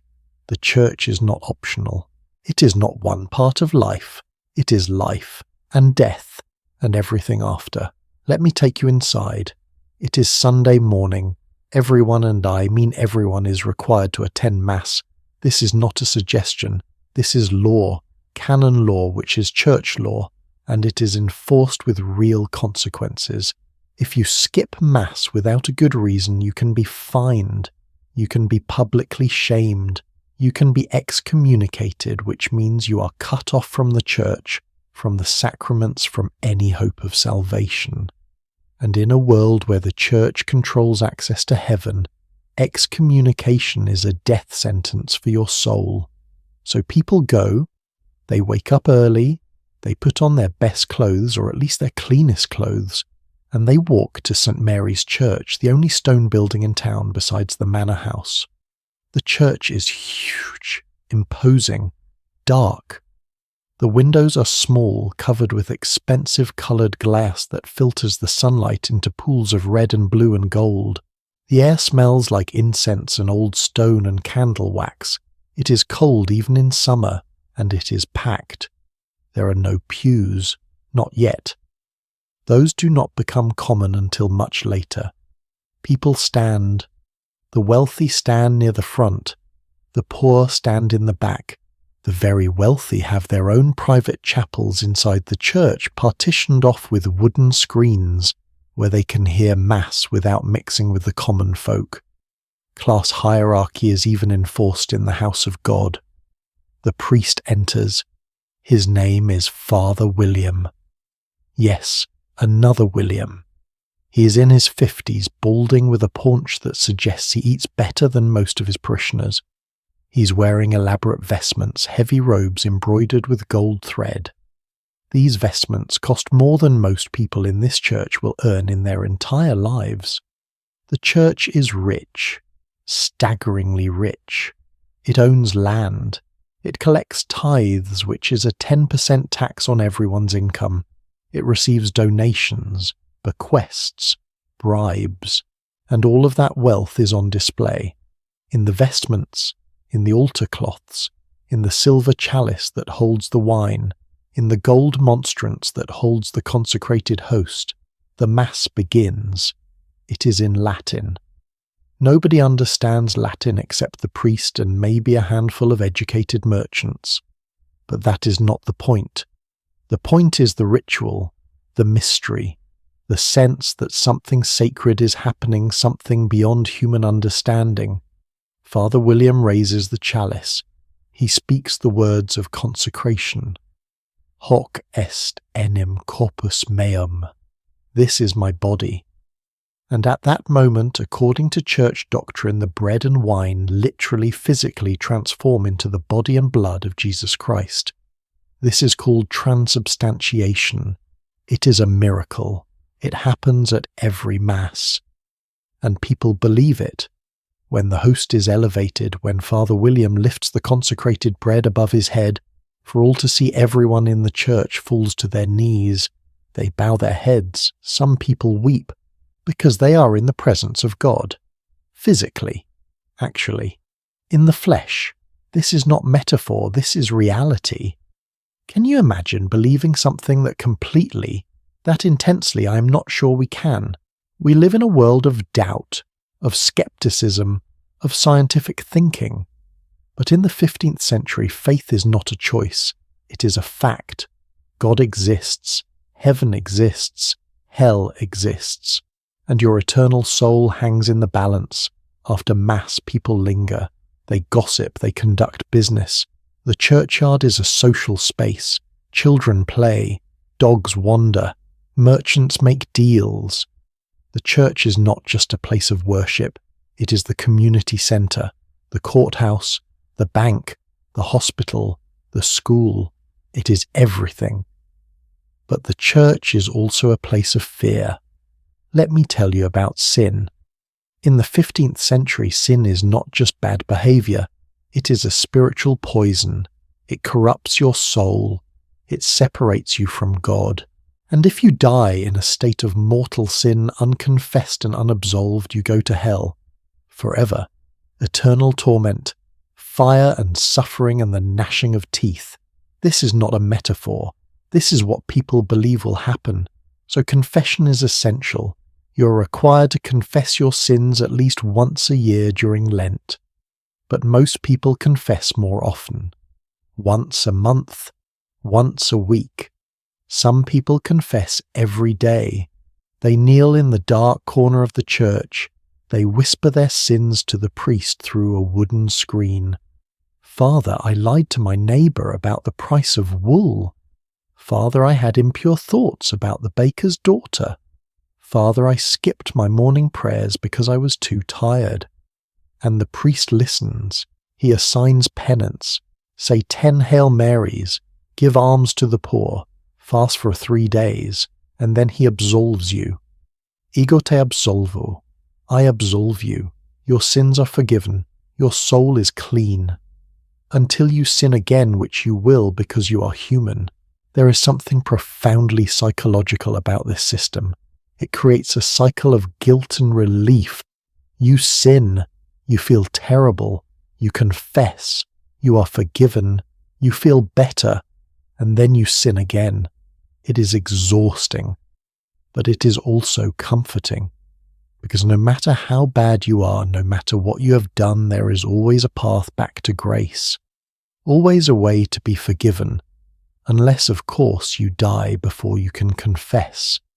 This is the nightmare scenario: sudden death, an accident, an illness that strikes too quickly for the priest to arrive. If you die unshriven without last rites, your soul is in danger. And so people live in a state of low-level anxiety. They make preparations. They leave money in their wills to pay for masses to be said for their souls after death. They join religious fraternities which promise to pray for their members. They buy indulgences. Indulgences. Let me explain this because it is complicated and also kind of insane. An indulgence is a certificate issued by the church that reduces the amount of time your soul will spend in purgatory. Purgatory is a kind of halfway house between earth and heaven. It is where you go if you die in a state of grace, but still have sins that need to be purged. You suffer there, not as much as in hell, but you suffer. Fire, pain, darkness, until you are clean enough to enter heaven. An indulgence can reduce your time in purgatory, maybe by a year, maybe by 10 years, maybe by 1,000 years. It depends on how much you pay, and yes, you pay. Indulgences are for sale. The church sells them to fund building projects, to pay for crusades, to enrich bishops and cardinals. It is a business, a lucrative business, and people buy them. Of course they do, because the alternative is suffering. You can buy an indulgence for yourself. You can buy one for a dead relative. You can buy one for someone who has not even been born yet. It is spiritual insurance. And in a world where the stakes are eternal damnation, you buy all the insurance you can afford. Now I know what you're thinking. This sounds corrupt, manipulative, like the church is exploiting people's fear for profit. And you are right. It is. This is exactly the kind of abuse that will lead to the Protestant Reformation 50 years from now. Martin Luther will nail his 95 Theses to a church door in 1517, and one of his main complaints will be the sale of indulgences. But we are not there yet. In 1472, nobody is questioning this system. It is just how things are. Let me tell you about relics, because if indulgences seem weird, relics are weirder. A relic is a physical object associated with a saint or with Jesus himself. A bone, a tooth, a piece of clothing, a splinter from the true cross, a vial of the Virgin Mary's milk. Yes, really. There are churches all over Europe claiming to possess vials of breast milk from the mother of Jesus. Do the math on that. It is absurd, but people believe. Relics are powerful, they can heal the sick, they can protect you from harm, they can grant miracles, and every church wants one. St. Mary's Church in our town has a relic. It is a finger bone supposedly from St. Thomas the Apostle. Doubting Thomas. The one who refused to believe Jesus had risen until he could touch the wounds. The irony is not lost on me. The finger bone is kept in an ornate gold reliquary, a small decorative box, and it is displayed on feast days. People line up to see it, to touch it, to pray in front of it. They believe with absolute conviction that this is a piece of a man who walked with Jesus, that it contains some residual holiness, some connection to the divine. Is it real? Almost certainly not. The medieval relic trade is rampant with fraud. Con artists selling fake bones, fake wood from the cross, fake nails from the crucifixion. But it does not matter. The belief is real. The faith is real. And that is what counts. Now let me introduce you to someone. His name is Hugh. He is 16 years old, and he wants to be a priest. Hugh is the youngest son of a wool merchant. His family is comfortable, not rich but comfortable, and they have decided that Hugh is not suited for business. He is bookish, quiet, pious. So they are sending him to the church, not because they are especially religious, but because it is a good career, a stable career. Priests have status, they have power, they do not pay taxes, they answer to the bishop, not to the king, and if Hugh is smart, if he makes the right connections, he might rise through the ranks. He might become a bishop himself. He might become wealthy. Hugh is currently studying with the parish priest Father William. He is learning Latin. He is learning the rituals of the Mass. He is learning theology, or at least the basics. He is also learning that the priesthood is not what he thought it would be. Father William is not a saint. He's not even particularly holy. He drinks. He gambles. He has a mistress. Yes, priests are supposed to be celibate, but in practice many of them are not. They have long-term relationships with women who are euphemistically called their housekeepers. Everyone knows, nobody talks about it. It is one of those open secrets that the church officially condemns but unofficially tolerates. Hugh is disillusioned, but he is also trapped. His family has already paid for his education. They have already made arrangements with the bishop. He is going to be a priest whether he likes it or not. And here is the thing. Hugh is not unusual. The medieval church is full of men who became priests for practical reasons, not spiritual ones. It is a job, a career, a way to avoid poverty. And the result is a clergy that is in many cases corrupt, lazy, and deeply worldly. But there are also priests who genuinely care, who take their vows seriously, who live lives of poverty and service, who spend their days caring for the sick, teaching children, comforting the dying. These men are the backbone of the medieval church. They are why, despite all the corruption, despite all the abuses, people still have faith. It is Sunday afternoon. Mass is over. The townspeople are dispersing. Some go home. Some go to the tavern because even on the Sabbath you're allowed to drink. Some stay in the churchyard talking, laughing, living. And then the bells ring again. Vespers, evening prayer. Most people do not attend. This service is for the truly devout, the old women who have nothing else to do, the young men training for the priesthood, the handful of people who genuinely find comfort in the rituals. But even if you do not attend, you hear the bells, you cross yourself, you murmur a prayer, because the church is always there, always watching, always reminding you that this life is temporary, that death is coming, that judgment is waiting. And you know what? I think this is both terrifying and comforting.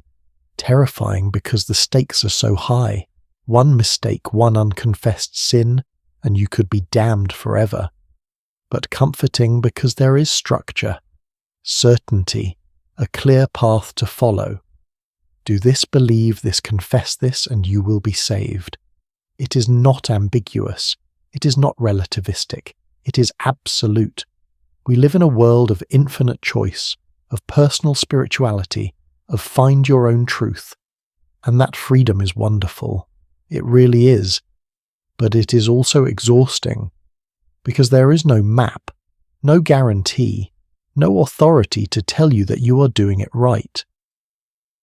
In the 15th century, people do not have that freedom, but they also do not have that anxiety. The church tells them exactly what to believe, and most of them, most of the time, are grateful for it. The sun is setting. The bells ring one last time. Compline, the final prayer of the day. The church is dark. The candles are extinguished. The door is locked, and the town settles into night. But before we leave the day behind, before we let exhaustion pull us into sleep, there is one more thing we must confront. The thing that makes all of this labour, all of this faith, all of this struggle worthwhile. Food, the fuel that keeps these people alive, the currency of survival. Let me show you what people actually ate, and I promise you it is not what you expect. Sit down at a table with me, not a modern table gleaming with takeout containers and half-empty coffee cups, but a medieval table, heavy oak scarred with knife marks worn smooth by centuries of use. The surface is bare except for a wooden trencher, which is essentially a thick slice of stale bread that serves as your plate. There is a wooden bowl, a wooden spoon, a knife that you brought from home because nobody provides utensils, and there in the centre of the table is your dinner. What do you see if you're imagining roasted boar and goblets of wine and massive platters of meat? I am going to stop you right there. That is a feast. That is nobility. That is maybe 3 days a year if you're lucky. What I am about to show you is what ordinary people actually ate. Every single day. And I warn you, it is monotonous. It is bland. And by modern nutritional standards, it is barely adequate. But it kept people alive. Millions of people, for centuries. And there is something remarkable about that. Let us start with bread. Because bread is not just food in the 15th century. It is the foundation of existence. The thing that separates you from starvation. The measure of your social status. The currency of daily life. A typical working person in this town eats between 2 and 3 pounds of bread per day. Let me repeat that. 2 to 3 pounds. That is roughly 1,000 to 1,500 calories just from bread. It is not a side dish. It is the meal. Everything else, the soup, the vegetables, the occasional bit of meat is just flavouring. Just something to make the bread go down easier. But not all bread is created equal. Remember, William the Draper from the marketplace, the wealthy merchant. His bread is made from finely milled wheat flour. It is white, soft, almost cake-like. It is called manchet bread, and it is expensive. Only the wealthy can afford to eat it regularly. Edmund the shoemaker eats maslin bread. This is a mixture of wheat and rye. It is darker, denser, chewier. It has more flavour than white bread actually, but it is considered inferior because it is not pure wheat. Still, it is decent bread. It fills you up. It does not taste bad. But down at the bottom of the social ladder among the labourers and the poor people, eat bread made from barley, or oats, or even peas and beans ground into a gritty heavy loaf that is more like compressed sawdust than actual bread. It is dark brown, almost black. It is so coarse it can hurt your teeth, and it is all some people can afford. There is a saying in medieval England, "You are what you eat," and it is literally true. You can tell someone's social class just by looking at their bread. White bread wealthy, brown bread middling, black bread poor. It is that simple. Now let me tell you about ale. Because if bread is the foundation of the medieval diet, ale is the liquid that holds everything together. People in 15th century England drink ale the way we drink water. Actually, they drink ale instead of water, because water is dangerous. The town well is contaminated. Sewage seeps into the groundwater. The river is full of waste from the tannery, the butcher, the dye works. If you drink raw water, you will get sick. Maybe dysentery, maybe cholera, maybe just a stomachache that lasts for days. So you do not drink water, you drink ale. But this is not the ale you're thinking of. This is not beer. It is not hoppy or strong or meant to get you drunk. Medieval ale is weak, very weak, maybe 1 to 2% alcohol. It is slightly sweet, slightly sour, and it goes bad quickly. Within 3 or 4 days it turns into vinegar. So you brew constantly, and you drink constantly. An average adult drinks about a gallon of ale per day. That is 4 litres. Children drink ale. Pregnant women drink ale. Monks drink ale. Everyone drinks ale. And nobody thinks this is strange. It is just what you do. The alcohol content is low enough that you're not walking around drunk all day. You're just slightly buzzed, all the time, for your entire life. Let me introduce you to someone new. His name is Simon. He is a labourer. He does not have a trade. He is not a member of a guild. He just works, whatever work is available. Today he is helping to repair the town wall, the stone wall that surrounds the town and protects it from bandits and wild animals. It is back-breaking work. He's hauling stones, mixing mortar, sweating in the summer heat, and his payment at the end of the day is 4 pence, plus food. The food is important, because 4 pence is barely enough to live on. But if your employer provides food that changes everything. Simon's midday meal provided by the town consists of bread, ale and pottage. The bread is coarse, but there is plenty of it. The ale is fresh, and the pottage, the thick vegetable stew, is hearty. It has onions, leeks, peas, and a bit of bacon fat for flavour. No actual meat, just the fat, but it is enough. Simon eats until he is full, he drinks until he is no longer thirsty, and then he goes back to work. This meal, simple as it is, represents something important. Communal eating. In the medieval world, food is not just sustenance, it is a social bond. When you eat together, you are creating a relationship. You are acknowledging that you are part of the same community, the same hierarchy, the same world. But what about meat? Surely people ate meat right. Yes, sometimes, but less than you think. Here is the reality. Meat is expensive. A chicken costs about 3 pence. A pig costs several shillings. A cow costs several pounds. Most people cannot afford to buy meat regularly. Maybe once a week, maybe once a month. And when they do, they use every part of the animal. Nothing is wasted. A pig, for instance, is not just pork chops and bacon. It is blood pudding made from the blood and fat and oats. It is trotters, the feet boiled until they are gelatinous. It is intestines stuffed with offal to make sausages. It is the head roasted or made into brawn, a kind of meat jelly. You use everything, because you have to. Fish is more common, especially for people who live near the coast or a river. But even fish is regulated. The church forbids eating meat on Fridays during Lent and on various saints' days. That is about 150 days per year when you're supposed to eat fish instead of meat. This is supposed to be a penance, a sacrifice. But for most people it is just a reality. They cannot afford meat anyway. Herring is the most common fish. Salted herring specifically. It is cheap. It is plentiful. It keeps for months. And it tastes terrible. Salty, fishy and tough. But it is protein. And protein is precious. Let me tell you about a meal I found described in a household account book from 1468.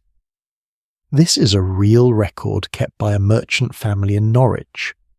One evening in February they served dinner to 8 people. Here is what they ate: a pottage made from leeks and barley bread, salted herring, a small piece of cheese and ale. That is it. No dessert, no fruit, no variety. Just bread, soup, fish, cheese and ale. And this is a merchant family, not wealthy but comfortable. If that is what they are eating, imagine what the poor are eating. Less bread, worse fish, no cheese, just pottage and hope. Now let me talk about vegetables, because we need to shatter another myth. Medieval people did not eat a lot of fresh vegetables. They ate some, yes, but fresh vegetables are seasonal. In winter there is nothing.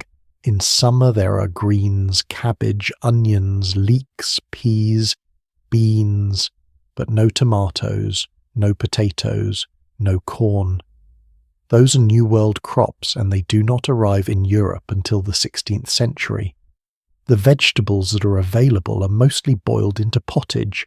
You do not eat a salad. You do not eat raw vegetables, because raw vegetables are considered dangerous.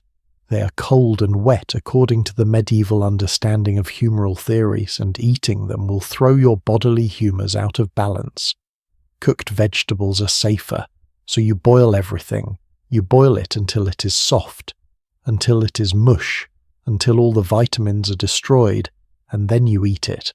The result is a diet that is chronically deficient in vitamin C, vitamin A, and several other essential nutrients. People suffer from scurvy, though they do not know what to call it. They suffer from night blindness, they suffer from anemia, their teeth fall out, their gums bleed, and they just accept it. Because everyone's teeth fall out, everyone's gums bleed, it is normal. But here is the interesting thing.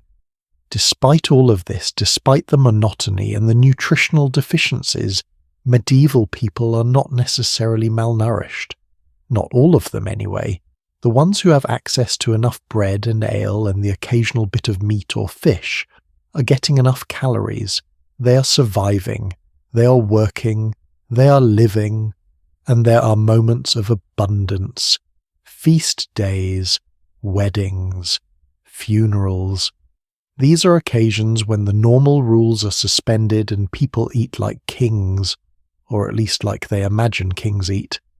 Let me describe a wedding feast, because we saw Edmund and Catherine get married earlier, but we did not talk about the food. The feast happens after the church ceremony. Both families pool their resources. They have been saving for this for months. They buy a pig, a whole pig. They roast it over an open fire. The smell is incredible, rich and smoky and fatty. They also make pies, meat pies filled with pork and onions and spices. They make custards. They make fritters, which are fried dough balls sweetened with honey. They serve wine, not just ale. Wine is special. Wine is expensive. Wine is what you drink when you want to impress people, and everyone eats. They eat until they are uncomfortably full, until their stomachs hurt, because this is rare. This is special, and nobody knows when the next feast will be. So you eat. You eat everything. You take seconds. You take thirds. You eat until the food is gone, and then inevitably someone vomits.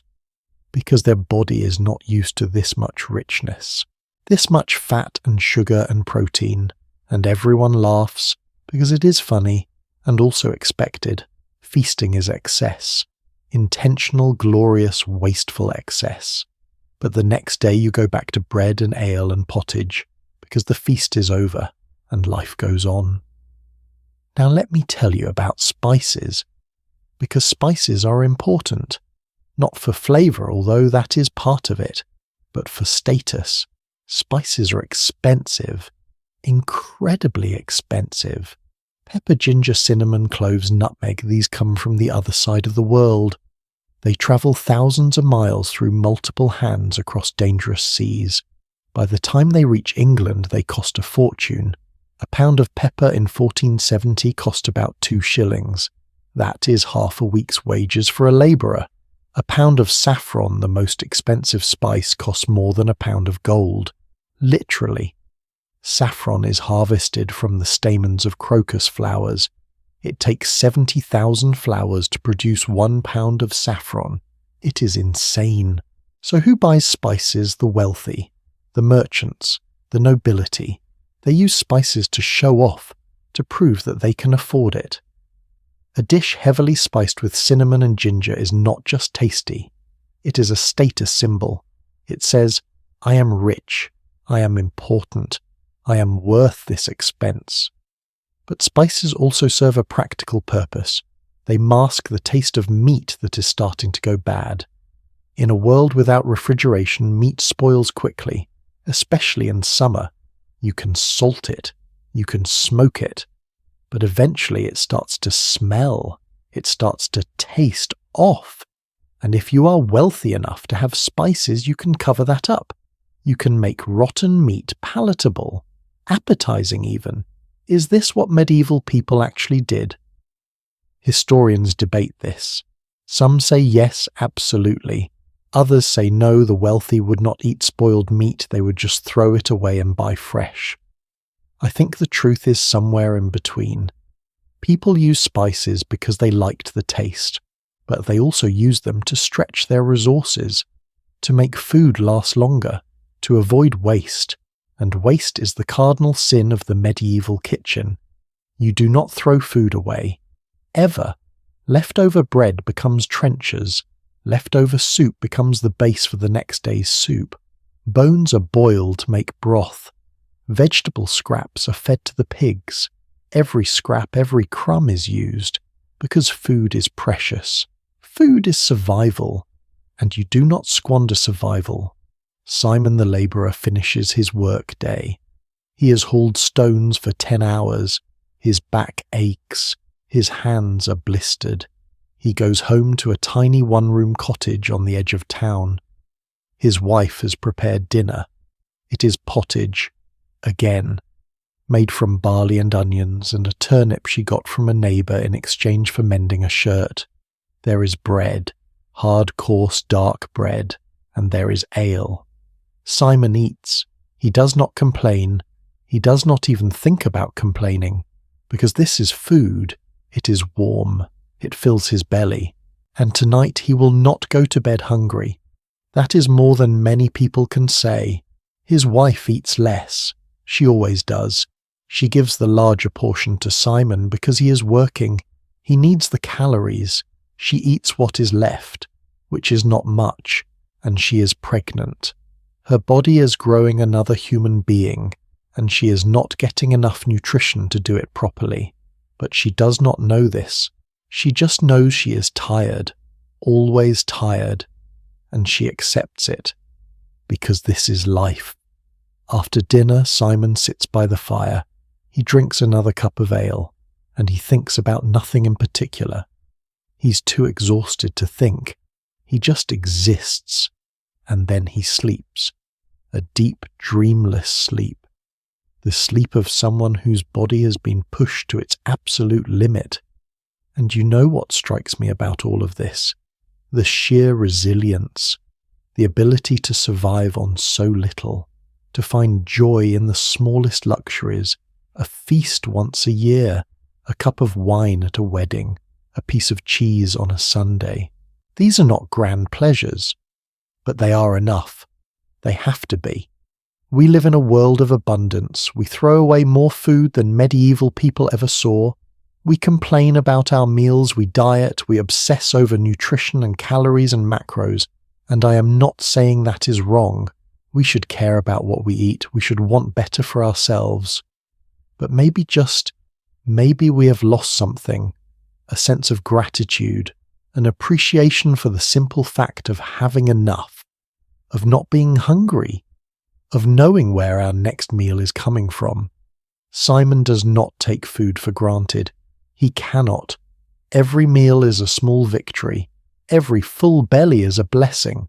And while his life is hard, while his diet is monotonous and nutritionally inadequate, he is alive. He is surviving. And that is not nothing. The fire burns low. The ale jug is empty. The night is settling in. But the town is not quiet yet. Because when the sun goes down, when the respectable people go to bed, the town transforms. A different world emerges, a world of shadows and secrets, a world where the rules are bent if not broken. Come with me. Let me show you what happens after dark. The year is 1461, 11 years before the time we've been exploring. The sun is setting over the town, but something is different. The marketplace, usually still bustling at this hour, is eerily quiet. Shutters are closed, doors are barred. The streets are empty except for a few nervous figures hurrying home, casting glances over their shoulders. You can feel it in the air. Fear, uncertainty, the knowledge that something terrible is coming. War, not a distant war, Not a war you hear about from travellers or read about in proclamations. This is war coming to your doorstep. War that will demand your sons, your money, your loyalty. War that might burn your house, kill your neighbours, and leave your town in ruins. The Wars of the Roses have arrived, and nobody asked for this. Let me take you back even further. To understand what is happening in 1461, you need to understand what happened in the years before. England has been slowly tearing itself apart, not over religion, not over territory, over something much more personal and much more stupid. A dispute over who gets to wear the crown. On one side you have the House of Lancaster. Their symbol is a red rose. On the other side the House of York. Their symbol is a white rose. Both families are descended from King Edward III, who died in 1377. Both have legitimate claims to the throne, and both are willing to kill to get it. But here is what you need to understand. This is not a war between two armies. This is a series of brutal intermittent battles, assassinations, betrayals, and political murders spread out over 30 years, from 1455 to 1487. And for most of that time, for ordinary people, life goes on. You still work, you still eat, you still pay your taxes. But there is this constant background hum of anxiety, because you never know when the war will come to you, and in 1461 it does. Let me introduce you to someone. His name is Richard. Different Richard from any we have met before. He is 28 years old. He is a butcher. He has a wife and 3 children. He owns his own shop on Butcher Row. He is doing well, not rich but comfortable. He is a freeman of the town, a guild member, a respectable man, and he wants nothing to do with this war. But he does not have a choice, because in February of 1461 the town receives a summons. The Earl of Warwick, one of the most powerful nobles in England, is raising an army. He is fighting for the House of York, and he is demanding that every able-bodied man between the ages of 16 and 60 report for military service. Immediately. This is not a request. This is a command, and if you refuse you will be fined, or imprisoned. Or worse, your property might be confiscated, your family might be declared traitors, you might be executed, so you go, even if you do not want to, even if you do not care who is king, even if you think the whole thing is a pointless waste of lives. Richard reports to the town square, along with about 80 other men from the town and the surrounding villages. They are scared. Most of them have never fought in a battle. They're craftsmen, farmers, labourers, not soldiers. But that does not matter. They are needed. Bodies are needed. They are given weapons, pikes mostly, long wooden poles with metal points. Some men get bows. A few lucky ones get swords. The weapons are old, rusty, poorly maintained, because the town does not keep a standing army. These weapons have been sitting in a storeroom for decades waiting for a moment like this. They're also given a uniform, sort of, a jacket with the Earl of Warwick's badge sewn onto the chest. This is important. In battle you need to be able to tell friend from enemy. The badge identifies you as a Yorkist. If you're captured by the Lancastrians, that badge will get you killed, but if you're not wearing it, your own side might kill you by mistake. So you wear it. And you hope. They march north toward a place called Towton. Richard has never heard of it. It is a small village in Yorkshire, miles from anywhere important, but it is where the two armies are gathering. The Yorkists under Edward, the young Duke of York, who claims the throne. The Lancastrians under Henry VI, the current king who is mentally unstable and controlled by his wife, Queen Margaret. The march takes days. It is cold. It is late March, but the weather is brutal. Snow, sleet, wind that cuts through your clothes. Richard's feet are blistered, his legs ache. He is hungry. The food supplies are inadequate. Some men desert, they slip away in the night. Richard thinks about it. He could go home, he could hide. But what about his family? What about his shop? If he runs, he loses everything. So he stays. On the 29th of March they reach Towton, and Richard sees something he will never forget. An army, a real army, tens of thousands of men, maybe 50,000, maybe more. Nobody knows the exact number. It is the largest battle ever fought on English soil, and Richard is about to be in the middle of it. The battle begins at dawn. It is snowing. The wind is howling. Visibility is almost zero. Richard is in the rear ranks, which is good because the front ranks die first. He can hear the sounds before he can see anything. Screaming. The clash of metal on metal. The thud of arrows hitting shields. The wet, sickening sound of blades cutting into flesh. And then the line moves forward. Richard is pushed into the chaos. A man next to him falls an arrow through his throat. Another man is struck in the face with a mace and goes down without a sound. Richard swings his pike wildly. He does not know if he hits anyone. He's just trying to survive, trying not to die. The battle lasts for hours, 10 hours. It is a massacre. Men are slipping in the snow which is turning red with blood. The bodies are piling up, literally. You have to climb over corpses to keep fighting. Richard sees men he knows, neighbours, friends. Some are dead, some are wounded, some are running. By the end of the day, the Yorkists win. Edward's forces overwhelm the Lancastrians. The surviving Lancastrian soldiers flee, and the Yorkists chase them down. This is where it gets truly horrific. Because in medieval warfare, most of the killing happens after the battle, when one side is running and the other side is hunting them down like animals. The Lancastrian soldiers try to cross a river to escape, but the river is swollen from the snowmelt. Hundreds of men drown. Hundreds more are cut down on the banks. The river, according to contemporary accounts, runs red with blood. This is not poetic exaggeration. This is what witnesses reported. Richard survives. He does not know how. He just does. When the battle ends, he collapses. He cannot stand, cannot think. He just lies there in the snow surrounded by the dead, and he weeps. The casualty estimates for the Battle of Towton vary wildly. Some chronicles say 20,000 dead, some say 28,000. Modern historians think the real number is probably closer to 9 or 10,000. But even 10,000 dead in a single day in a country with a total population of maybe 2.5 million is catastrophic.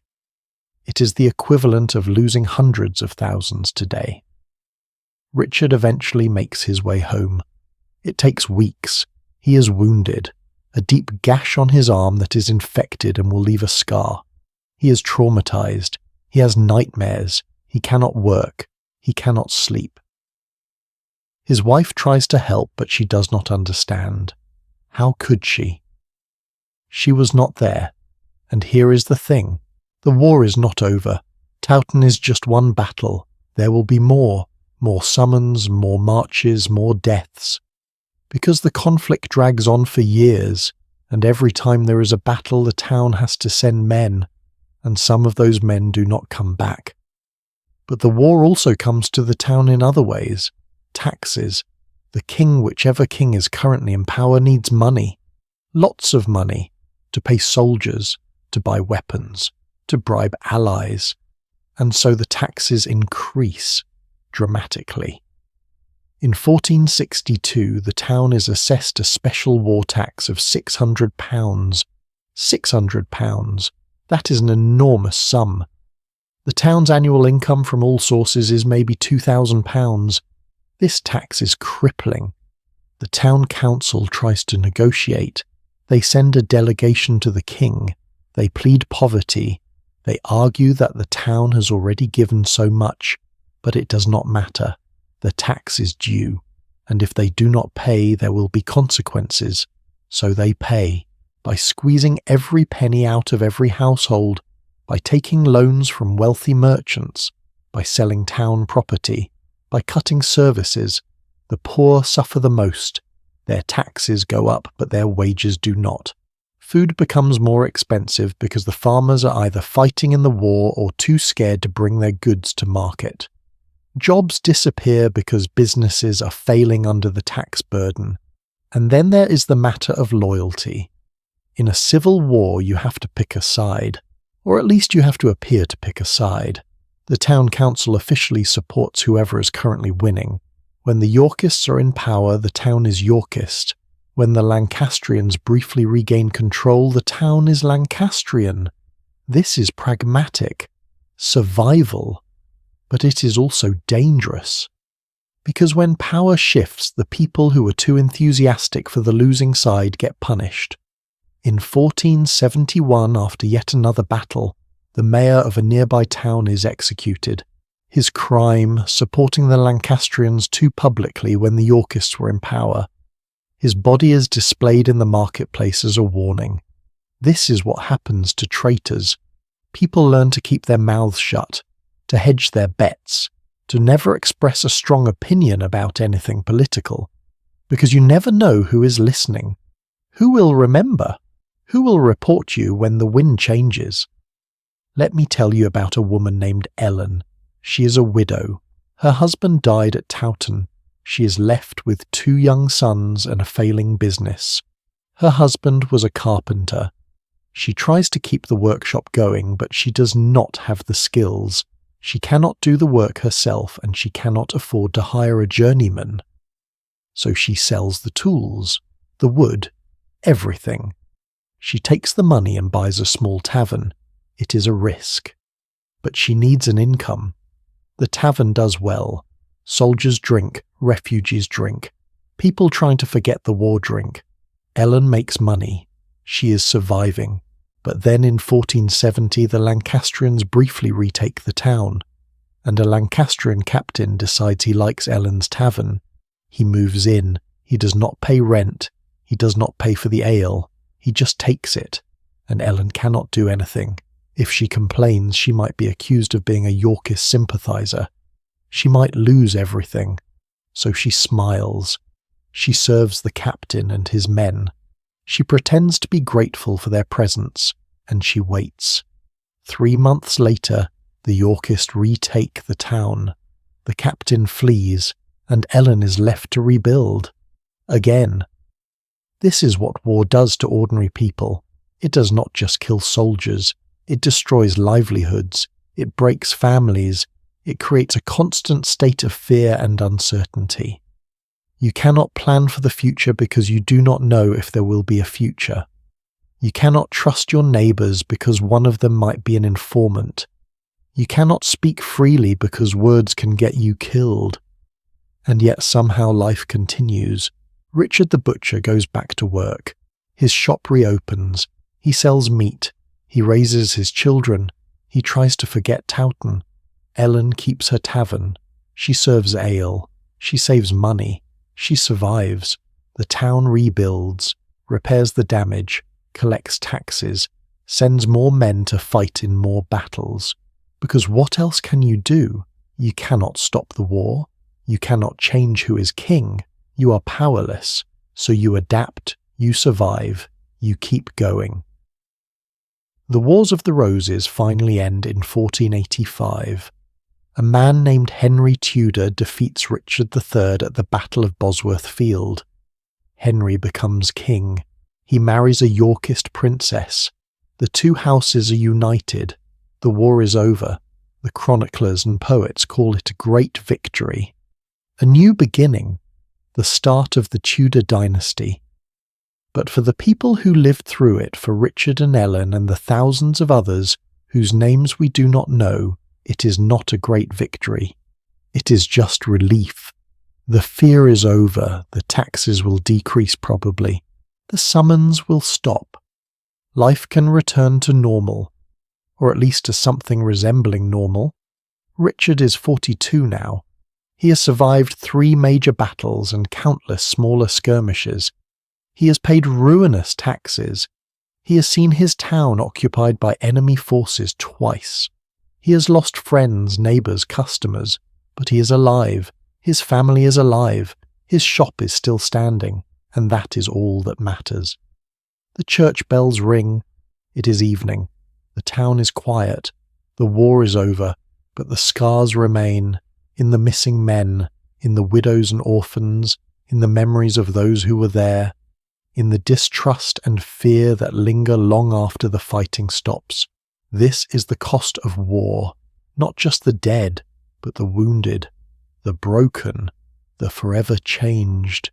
And now, as we move forward from this darkness, as we try to rebuild and remember what life was like before the war, we must confront another reality, one that is even more terrifying because it is silent, invisible, and utterly random: disease.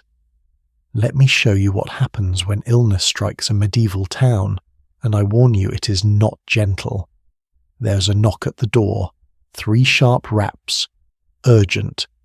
Catherine, heavily pregnant, now waddles to answer it. On the threshold stands her neighbour, a woman named Anne. Anne's face is pale, her eyes are red from crying, and before she even speaks, Catherine knows. Someone has died. "It is my son," Anne whispers. "Little John. He was fine yesterday, playing, laughing, and this morning he woke with a fever. By midday he could not breathe. Now he is gone." Little John was 4 years old. Catherine does not ask what killed him, because it does not matter. Death does not need a reason in the 15th century. It comes for the young and the old, the strong and the weak, the rich and the poor. It comes suddenly. It comes slowly. It comes in the night when you're sleeping, and in the day when you're working, and there is almost nothing you can do to stop it. This is the reality that haunts every moment of medieval life. Not war, not poverty, death. The knowledge that you or someone you love could be gone without warning, that half the children born will not live to see their 5th birthday, that a simple cut, a minor illness, a difficult childbirth can end your life in days, hours, sometimes minutes.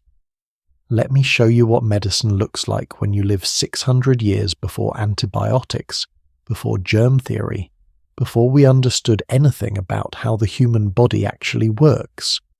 Little John's mother Anne did everything she was supposed to do. When the fever started, she gave him willow bark tea. Willow bark contains salicylic acid, which is the active ingredient in aspirin. She did not know this, obviously, but generations of trial and error had taught people that willow bark reduces fever and pain. So she used it, and for a few hours it seemed to help. But then the breathing problem started. John's chest was tight. He was wheezing. Anne called for the local healer, an old woman named Marjorie, different Marjorie from the brewer. This Marjorie is what people call a wise woman. She's not a doctor. She has no formal training, but she has experience. She's delivered babies, set broken bones, treated fevers, coughs and wounds. She knows herbs, remedies passed down through generations, and people trust her because she is all they can afford. Marjorie examines John. She listens to his breathing. She feels his forehead, and she makes a diagnosis based on the medical theory of the time, the 4 humours. Here is how medieval people understand the human body. They believe that health depends on the balance of 4 bodily fluids: blood, phlegm, yellow bile, and black bile. Each humour corresponds to an element, a season, and a temperament. Blood is air, spring, sanguine. Phlegm is water, winter, phlegmatic. Yellow bile is fire, summer, choleric. Black bile is earth, autumn, melancholic. When the humours are balanced, you are healthy. When they are out of balance, you get sick. And the treatment is to restore balance. If you have too much blood, you need bloodletting. If you have too much phlegm, you need to dry out, and so on. This theory is completely wrong. but it is also internally consistent. It makes sense if you accept the premises, and for 1500 years this is how Western medicine operates. Based on the writings of Galen, a Roman physician from the 2nd century whose ideas are treated as gospel truth, Marjorie decides that little John has an excess of phlegm. His chest is congested. He's producing mucus. Clearly his body is too wet, too cold. The treatment is to heat him up, dry him out. She prepares a poultice of mustard and garlic, which she applies to his chest. She gives him a drink made from hyssop and honey, and she tells Anne to keep him warm, very warm. Anne does everything Marjorie says. She wraps John in blankets. She keeps the fire roaring. She forces the herbal drink down his throat, but John gets worse. His breathing becomes more laboured, his lips turn blue, and by evening he stops breathing altogether. What actually killed him, we do not know. It could have been pneumonia. It could have been croup. It could have been an asthma attack. It could have been any number of respiratory illnesses that are easily treatable today, but were death sentences in the 15th century. The point is, Marjorie did her best. Anne did her best, and it was not enough. Because the medicine does not work. It cannot work. Because it is based on a fundamental misunderstanding of how disease operates. But here is the thing. People do not know this. They believe in humoral theory. They believe in Marjorie's remedies. Because sometimes people do get better. Fevers break. Wounds heal. And when that happens, it reinforces the belief that the treatment worked. The reality, of course, is that the human body is remarkably good at healing itself. Most of the time you get better despite the treatment, not because of it. But people do not see it that way. Let me tell you about another kind of healer, the barber surgeon. Barber surgeons are men who cut hair, shave beards, and also perform minor surgeries. They pull teeth, they set broken bones, they amputate fingers and toes, and they perform bloodletting. Bloodletting is one of the most common medical treatments in the 15th century. It is used for everything: fever bloodletting, headache bloodletting, chest pain bloodletting. The theory is that you are removing the excess blood, restoring humoral balance. The reality is that you are weakening an already sick person, making them less able to fight off infection. The barber surgeon uses a lancet, a small sharp blade, to open a vein, usually in the arm. The blood flows into a bowl. The patient sits there getting paler and weaker while the barber surgeon watches. When he decides enough blood has been removed, he bandages the wound, and the patient is sent home to rest. Sometimes the patient recovers. More often they get worse, but again the barber surgeon is not blamed. If the patient dies, it is God's will, or the patient waited too long to seek treatment, or the stars were unfavourable. There is always an explanation that does not involve admitting that the treatment itself is harmful. Now let me tell you about childbirth. Because if you are a woman in the 15th century, this is the most dangerous thing you will ever do.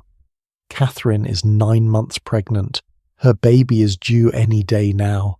She is terrified, and she has every reason to be. Maternal mortality in medieval England is estimated at 1 to 2% per birth.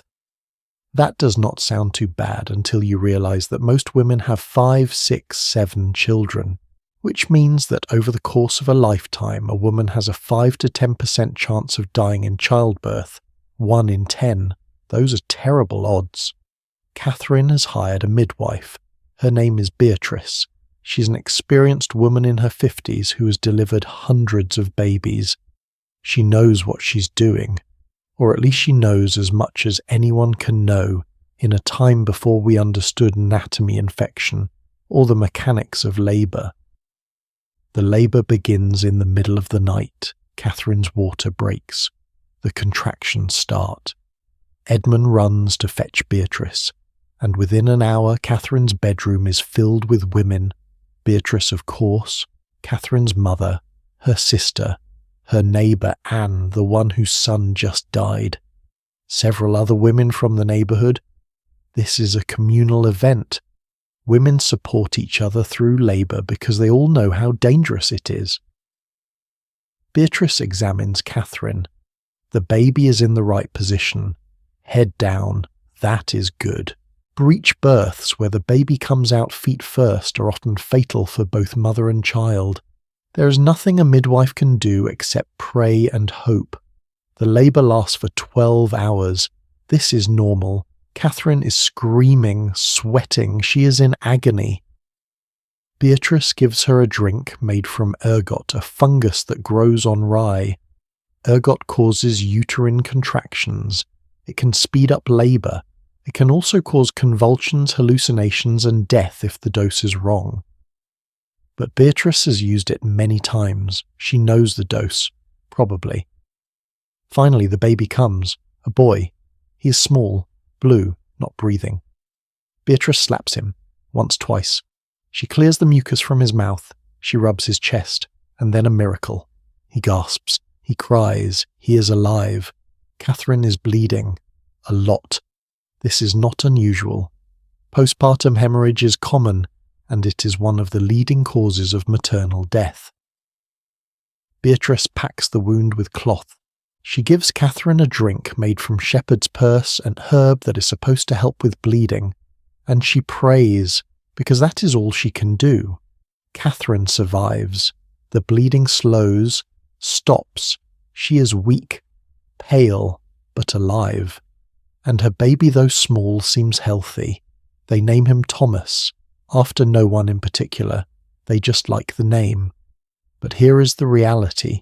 For every Catherine who survives, there is a woman who does not. Childbirth is dangerous, unbelievably dangerous. And there is almost nothing that can be done about it. If the baby is stuck, the midwife might try to turn it manually.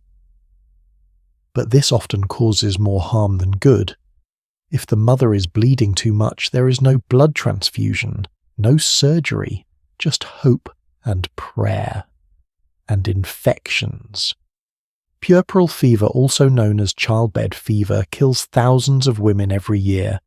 It is a bacterial infection that enters through the birth canal. In the 19th century, we will discover that it is caused by doctors and midwives not washing their hands. But in the 15th century, nobody knows. Women just die. A few days after giving birth, they develop a fever.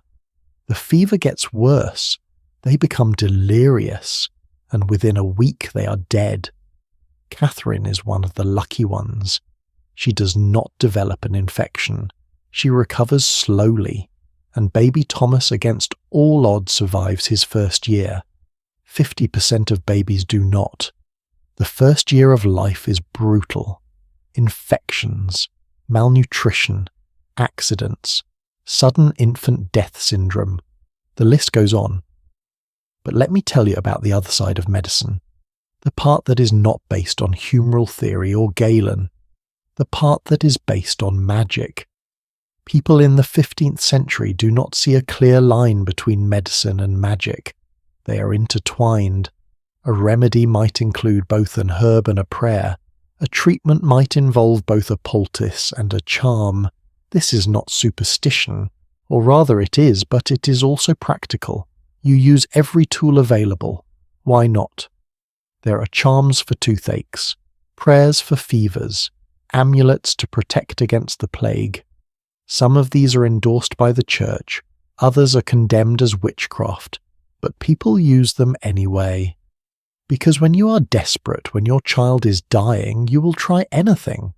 There is a charm recorded in a 15th century manuscript for stopping bleeding. You're supposed to write the words Longinus miles laetus Domini on a piece of parchment, place it on the wound and recite a prayer.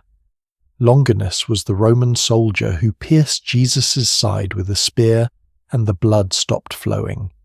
The logic is sympathetic magic. Like, affects like. It does not work, of course, but people believe it does, and sometimes the bleeding stops anyway. The body heals itself. and the charm gets the credit. There are also protective amulets, small bags filled with herbs, stones, or written prayers worn around the neck. These are supposed to protect you from illness curses and bad luck. Do they work? Of course not, but they provide comfort. And in a world where you have no control over disease, where death can strike at any moment, comfort is valuable. Let me tell you about the plague. Because even though the Black Death, the great pandemic that killed a third of Europe's population, happened in the 14th century, it is not gone. Plague outbreaks continue throughout the 15th century, smaller, less deadly, but still terrifying. In 1479 there is an outbreak in London. It spreads to nearby towns. The symptoms are well known by now. Swollen lymph nodes called buboes in the groin, armpit or neck. Fever, chills, weakness, and death, often within days. The town panics. People who can afford to flee do so. They pack up their families and leave for the countryside. The poor who cannot afford to leave stay and die. The town council tries to impose a quarantine. Houses where plague victims live are marked with a red cross. Nobody's allowed to enter or leave. Food is left on the doorstep, and the inhabitants are left to live or die on their own. This is brutal. But it is also effective to some extent. The quarantine slows the spread of the disease, not because people understand germ theory, but because they have learned through trial and error that plague spreads from person to person. If you keep the sick away from the healthy, fewer people die. The plague passes, as it always does, but not before killing hundreds, maybe thousands. Nobody keeps accurate records. The dead are buried in mass graves outside the town walls, and life goes on, because it has to. Edmund and Catherine have been married for 3 years now. They have 2 children, Thomas, who is 2, and a daughter, Alice, who is 6 months old. Edmund is doing well. His shoemaking business is thriving. Catherine is exhausted as always, but healthy. They are surviving. But they know, as everyone knows, that this could change at any moment. A fever, an accident, a plague. Death is always there, waiting. And the best you can do is live each day as if it might be your last. Because it might be. There is gravitas to this. A seriousness to life that we have lost. We live in a world where death is often distant, abstract, something that happens to other people or to us when we are old. But in the 15th century, death is immediate, present. Everyone has lost someone, a child, a parent, a spouse, a friend, and everyone knows they could be next. And yet people do not give up. They do not stop having children even though half of them will die. They do not stop working even though they might not live to see the fruits of their labour. They do not stop loving even though love means risking heartbreak. Because what else is there? You live, you hope, you do your best, and when death comes you pray that it will be quick, that you will be shriven, that your soul will find peace. Catherine holds baby Alice in her arms. The baby is sleeping, breathing softly. Catherine knows that this moment, this quiet, peaceful moment is precious, because it might not last. Alice might wake up sick, might develop a fever, might be gone by morning. It has happened before, to other families. It could happen to hers. But for now, Alice is alive, warm, safe. And that is enough. That has to be enough. The sun is setting, the day is ending, and somewhere in the darkness someone else is dying, someone else is grieving, and someone else is being born. This cycle continues, life and death intertwined, inseparable. This is the medieval world, beautiful and terrible, fragile and enduring, human, always human. But life does not end when the sun goes down. In fact, for some people, the night is when the real work begins, When the respectable close their shutters and bar their doors, another world emerges, a world of shadows and secrets, of things done in darkness that cannot be spoken of in daylight. Come with me. Let me show you what happens after dark. 9 o'clock. The church bells ring for compline the final prayer service of the day. Most people are already in bed or heading there. The fire is banked. The shutters are closed. The streets are dark, not dim, not shadowy, dark, pitch black. The kind of darkness that city dwellers today have never experienced. No streetlights, no neon signs, no glow from windows, just darkness broken only by the occasional flicker of a candle through a crack in a shutter. And into this darkness a man emerges. His name is Geoffrey. He is the night watchman. One of 4 men employed by the town to patrol the streets between sunset and sunrise. His job is to look for fires which can spread quickly through these timber buildings, to stop fights, to prevent theft, to make sure nobody is breaking curfew, and to ring the bell every hour calling out the time so that people know the night is passing safely. Geoffrey carries a lantern, not a flashlight, a lantern, a metal box with a candle inside and glass or horn panels to protect the flame from wind. It provides maybe 10 feet of visibility. Beyond that, nothing, just darkness and the sounds of the night. What does the night sound like in a medieval town? Not silence, never silence. There are dogs barking, cats fighting, rats scurrying through the gutters, the creak of wooden signs swinging in the wind, the distant sound of the river, and sometimes human voices, laughter from a tavern, an argument, a baby crying, the sounds of life muffled by walls and darkness but always there. Geoffrey walks slowly, deliberately. He is listening, watching. His eyes have adjusted to the darkness as he can see shapes, shadows, movement. He knows these streets, every alley, every corner. He knows where the trouble spots are, the taverns where fights break out, the alleys where thieves wait for drunks, the houses where certain activities happen that the church would not approve of. Let me tell you about taverns, because taverns are where the night comes alive. The White Hart is the most popular tavern in town. It is a 2-story building on Market Street with a painted sign hanging outside showing a white deer. The ground floor is the common room, a large low-ceilinged space with a fireplace at one end, barrels of ale stacked against the walls, and rough wooden tables and benches scattered throughout. It smells like ale, smoke, sweat, and old food. It is crowded, loud, and it is where men and some women come to drink, talk, gamble, and forget about the hardships of the day. The owner of the White Hart is a man named John Taverner. Yes, that is his actual surname. Taverner.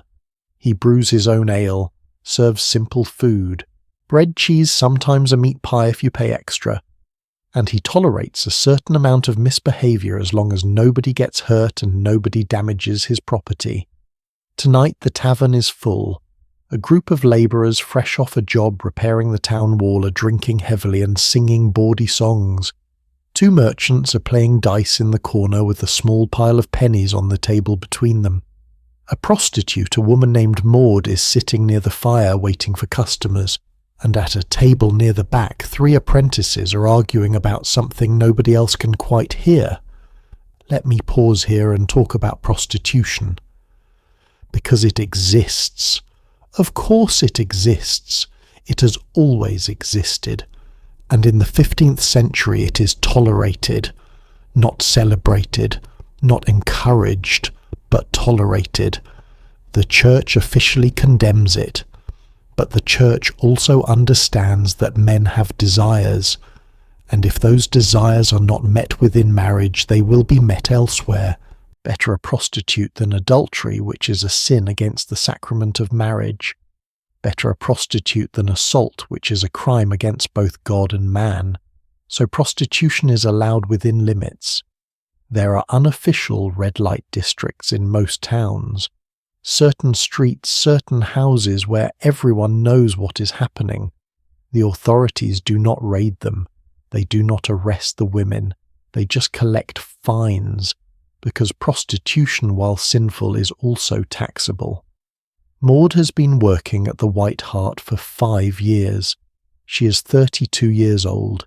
She has 2 children, both living with her mother in a village 10 miles away. She sends money home when she can. She's not proud of what she does, but she is pragmatic. This is how she survives. This is how she feeds her children. And judging by the number of respectable men who visit her secretly late at night, she is providing a service that is in demand. Tonight a merchant approaches her. They negotiate quietly. A price is agreed upon. 6pence. They leave together, heading to a room that Maud rents above a bakery. The transaction is quick, anonymous, and neither of them will ever speak of it again. Back in the tavern, the apprentice's argument is escalating. Voices are raised. One of them stands up, knocking over his cup of ale. Another grabs him by the shirt, and suddenly they are fighting. Fists flying, tables overturned. The other patrons scatter some laughing, some shouting encouragement. John Taverner moves quickly. He is a big man and he has dealt with this before. He grabs both apprentices by the backs of their necks and slams their heads together. Not hard enough to seriously injure, just hard enough to get their attention. "Out!" he roars. "Both of you!" Now. The apprentices stumble out into the street, still glaring at each other but no longer fighting, and the tavern returns to normal. This happens several times a week. Drunken fights, broken crockery, the occasional stabbing, though those are rare. Taverns are rough places, but they are also necessary. They are where men socialize, where news is exchanged, where business is conducted unofficially over ale. They are the heart of nighttime life. But not everyone is in a tavern. Some people are working. Let me introduce you to someone. His name is Walter. He is a baker, and he is awake at 2 a.m, stoking his oven, preparing the dough for the next day's bread. We met Thomas the baker earlier. Walter is his competitor. They work on opposite sides of town, and they both start their days in the middle of the night because bread takes time. Walter is exhausted. He goes to bed at 8 p.m. and wakes at 2 a.m. 6 hours of sleep, sometimes less. His body aches. His eyes are always tired. But this is the job. This is what bakers do. They sacrifice their nights so that the town can have fresh bread in the morning. Walter works alone. His apprentice, a boy of 13, sleeps in the corner of the workshop. He will wake in an hour to help with the kneading. But for now it is just Walter and the fire and the dough. It is peaceful in a way. The world is quiet. Nobody is demanding anything. He can work at his own pace, think his own thoughts. It is the closest thing to solitude that he ever experiences. But there is also danger. Fire danger. If the oven gets too hot, if a spark lands on something flammable, the whole building could go up in flames. And fire in a medieval town is catastrophic. The buildings are made of wood and thatch. They are packed close together. One fire can destroy an entire street, an entire neighborhood. So Walter is careful, obsessively careful. He watches the oven, keeps water nearby, and he prays that tonight, like every night, nothing goes wrong. Outside, Geoffrey, the night watchman, continues his patrol. He stops at the White Hart, peers through the window, sees the usual crowd, nothing unusual. He moves on, down Market Street, past the church, along the river, checking doors, looking for anything out of place, and then he hears it. A sound. Footsteps. Fast footsteps. Someone running. Geoffrey raises his lantern and calls out, "Who goes there? Identify yourself." A figure emerges from the darkness. A young man, maybe 18, out of breath, scared. "Please," he gasps. "Help me, they are coming." "Who is coming?" Geoffrey asks. "The others. We were gambling. I won. They think I cheated. They're going to beat me." Geoffrey sighs. This is also common. Gambling disputes. They happen all the time, especially among young men with more ale than sense. Where are they? Before the young man can answer, 3 more figures appear. They're angry, shouting. One of them has a club. Geoffrey steps between them. "Enough," he says. His voice is loud, authoritative. "Go home, all of you, now, or I will report you to the magistrate and you will spend the next week in the stocks. The stocks are a wooden frame with holes for your head and hands. You are locked in the middle of the marketplace, and people throw rotten vegetables at you. It is humiliating, and it is an effective deterrent." The young men hesitate. They do not want to fight Geoffrey. He is bigger than all of them, and he has the law on his side, so they grumble, they curse, but they leave, and the young gambler scurries off in the opposite direction. Geoffrey continues his patrol. This is his life, breaking up fights, preventing crimes, keeping the peace. It is not glamorous, but it is necessary. Without the night watch, the town would descend into chaos. Theft would be rampant. Fires would go unchecked, and people would be too afraid to sleep. But the night watch cannot be everywhere, and there are things happening in the darkness that Geoffrey will never see. In a house on the edge of town, a woman named Isabel is awake. She's 40 years old, a widow, and she's practicing something that if anyone found out could get her burned at the stake. Witchcraft, or at least what the church calls witchcraft. Isabel is a healer, like Marjorie, whom we met earlier. But Isabel goes further. She uses charms, incantations. She mixes herbs with prayers that are not from the Bible. She calls on spirits, or she claims to. Whether she actually believes in them or is just putting on a show for her clients is hard to say. Tonight a woman has come to her. The woman is desperate. She's married, but she cannot get pregnant. She has tried everything: prayers, pilgrimages, expensive remedies from the apothecary. Nothing works. And now she is turning to Isabel as a last resort. Isabel listens, nods, and then she prepares a remedy. She grinds herbs, mandrake root, which is supposed to aid fertility, yarrow, mugwort. She mixes them with wine, and then the part that crosses the line she recites a charm, words in Latin, or what sounds like Latin. The woman does not know the difference. She just knows that this is powerful, forbidden, dangerous. Isabel gives the woman the potion, tells her to drink it on the night of the full moon, to lie with her husband afterward, and to pray, not to God, not to the Virgin Mary, but to the old spirits, the ones who lived in the land before Christianity came, the ones the church has tried to suppress but never quite eradicated. The woman pays 2 shillings, a fortune. She takes the potion and leaves quickly before anyone sees her. And Isabel returns to her work. She does not think of herself as evil. She thinks of herself as practical. She is helping people, using knowledge that has been passed down for generations. If the church does not approve well, the church is not here. The church does not know. And as long as she is careful, the church never will. But the church has eyes everywhere, and ears, and one day someone will talk, someone will accuse her, and when that happens, Isabel's life will be over. But that is a problem for another day. Tonight she is safe. Tonight she is helping, and that is enough. 4 o'clock in the morning. Geoffrey, the night watchman, rings the bell. 4 loud chimes. The night is almost over. In another hour the sky will begin to lighten. The first workers will emerge. The bakers will finish their first batch of bread.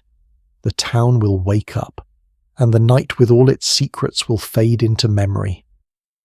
Geoffrey is tired, his feet hurt, his back aches, but he has one more hour to go, one more circuit of the town, and then he can go home, sleep for a few hours, and do it all again the next night. He thinks about the people he has encountered tonight, the drunks, the gamblers, the prostitute, the apprentices, the frightened young man. They're all just trying to survive, to find a little pleasure, a little relief from the relentless grind of daily life. And who is he to judge? He does his job. He keeps the peace, but he understands. He has been there. He has been desperate, scared, alone. Everyone has. The sky is beginning to lighten. Dawn is coming. The night is ending. And soon the church bells will ring for matins. The cycle will begin again. Work, prayer, survival. This is life. This is all there is. But before the day begins in earnest, before the marketplace fills with noise, and the workshops echo with hammers, and the streets are crowded with people, there is one more story to tell. The story of a young man who has spent 7 years learning a trade, who has endured hardship and humiliation and grinding labour, and who is finally ready to prove himself. Will is about to create his masterpiece, and what happens next will determine the course of his entire life. Stay with me. This is where everything comes together. Will's hands are shaking. He's been awake since 3 in the morning, and it is now nearly noon. 9 hours. 9 hours of constant, unrelenting focus, every movement deliberate, every decision critical, because this is it. This is the moment that will define whether the last 7 years of his life meant anything at all. He's 21 years old now. 7 years ago, he was a scared 14-year-old farm boy who had never been more than 5 miles from home. Now he is a craftsman.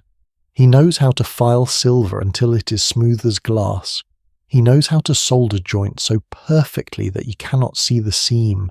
He knows the exact temperature at which gold becomes malleable without melting.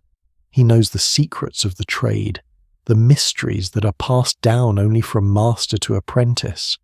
And today he must prove that he deserves to keep them. His masterpiece sits on the workbench in front of him.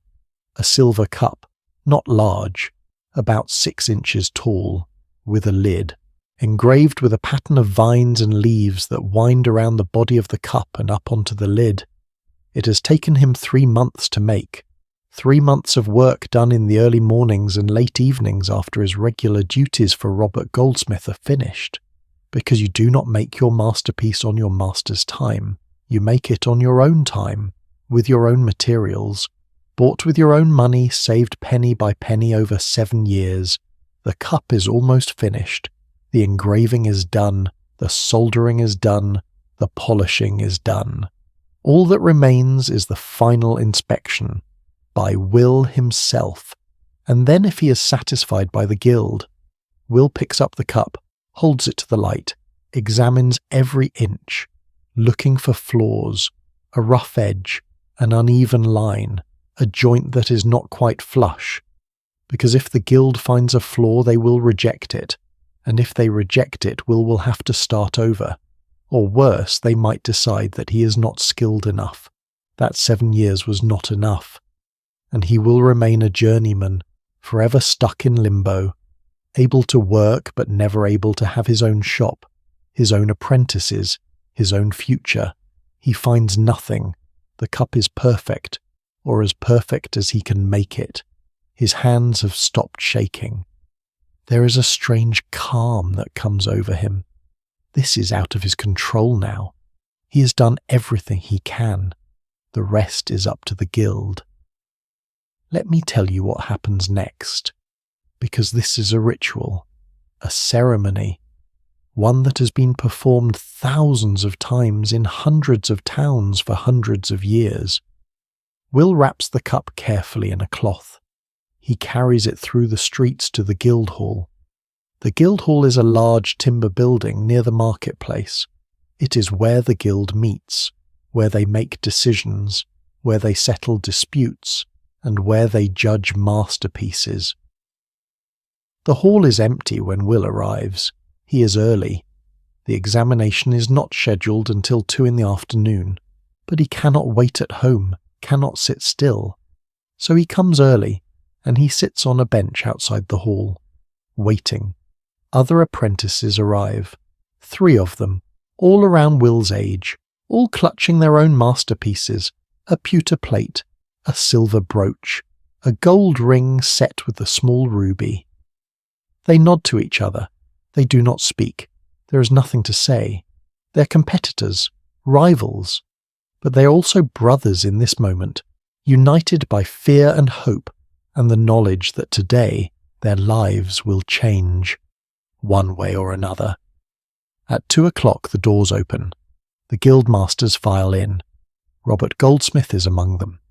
He does not look at Will, cannot look at him, because this must be impartial, fair. Robert has taught Will everything he knows, but now Robert must judge him as if he were a stranger. There are 6 guild masters in total. These are the most respected goldsmiths in town, men who have been practicing their craft for decades, men who have created works of stunning beauty and precision, men who will not tolerate mediocrity. The apprentices are called in one at a time, alphabetically. Will is last. His surname is Wright. So he waits. He listens to the muffled voices from inside the hall. He cannot make out the words, just the tones, sometimes approving, sometimes critical. He hears one apprentice leave his face pale, another leaves beaming. The pewter plate was approved, the brooch was not, and then it is Will's turn. He walks into the hall. His legs feel weak. The 6 masters are seated at a long table. Robert is in the middle. The others flank him. All of them are watching Will with expressions that give nothing away. Will unwraps the cup, places it on the table, steps back. One of the masters, an old man named Thomas, picks up the cup. He examines it closely, runs his fingers over the engraving, holds it up to the light, checks the weight, the balance.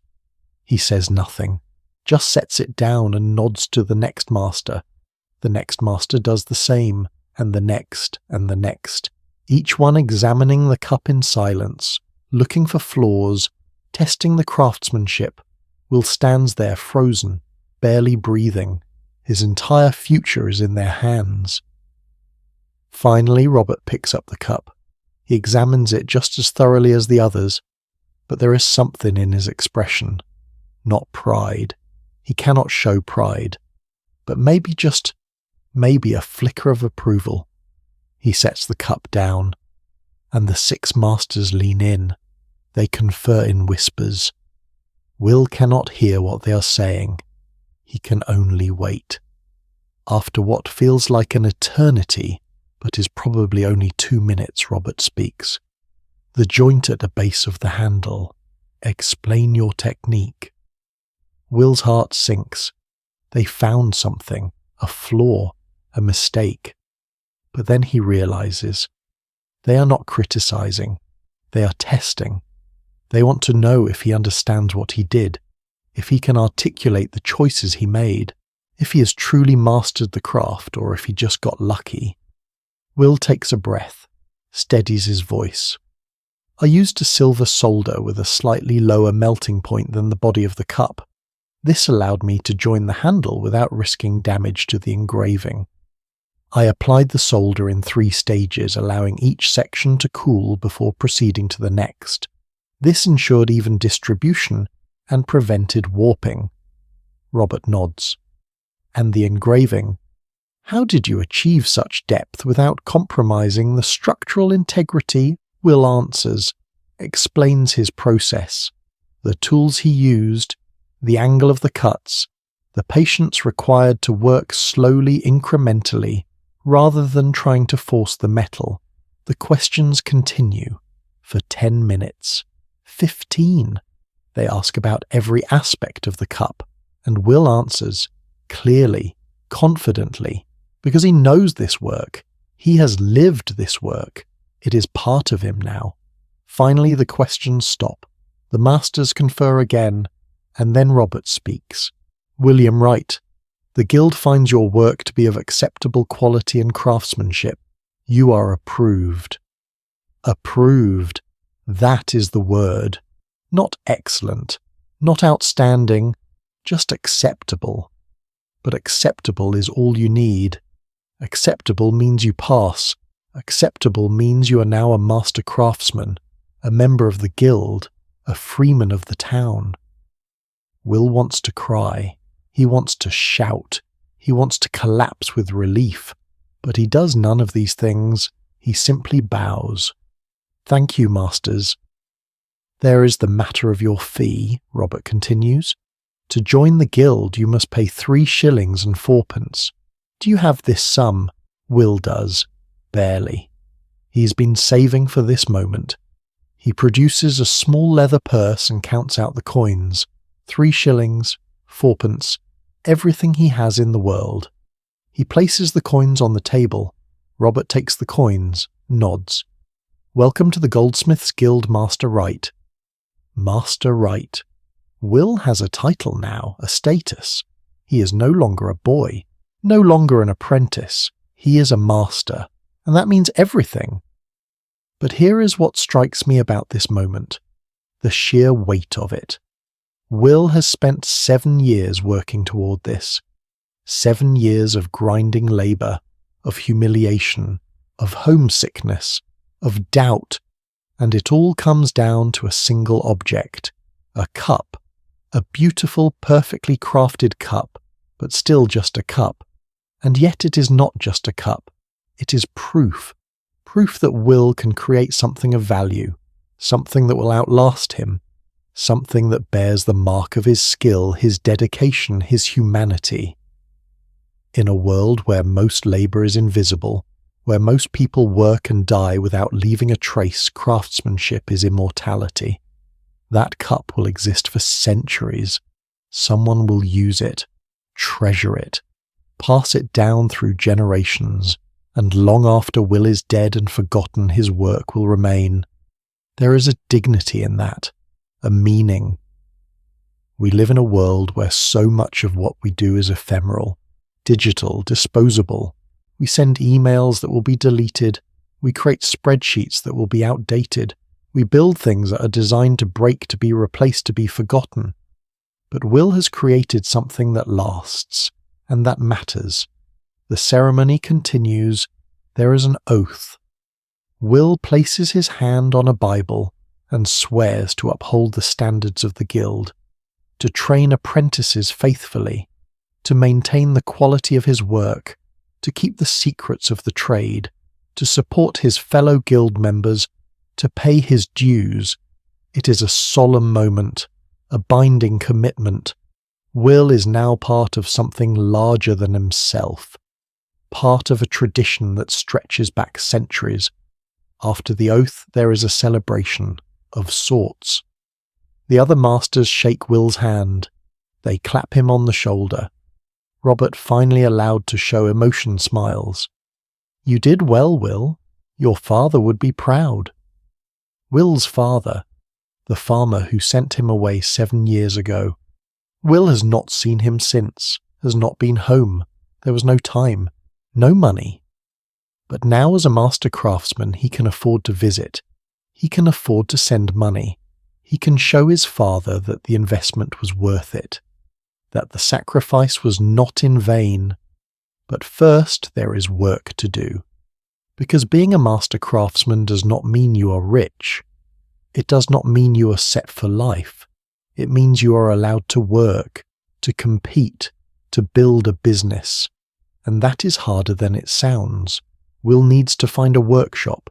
He cannot afford to buy one, not yet. So he rents a small space on Silver Street. 2 rooms, 1 for work, 1 for living.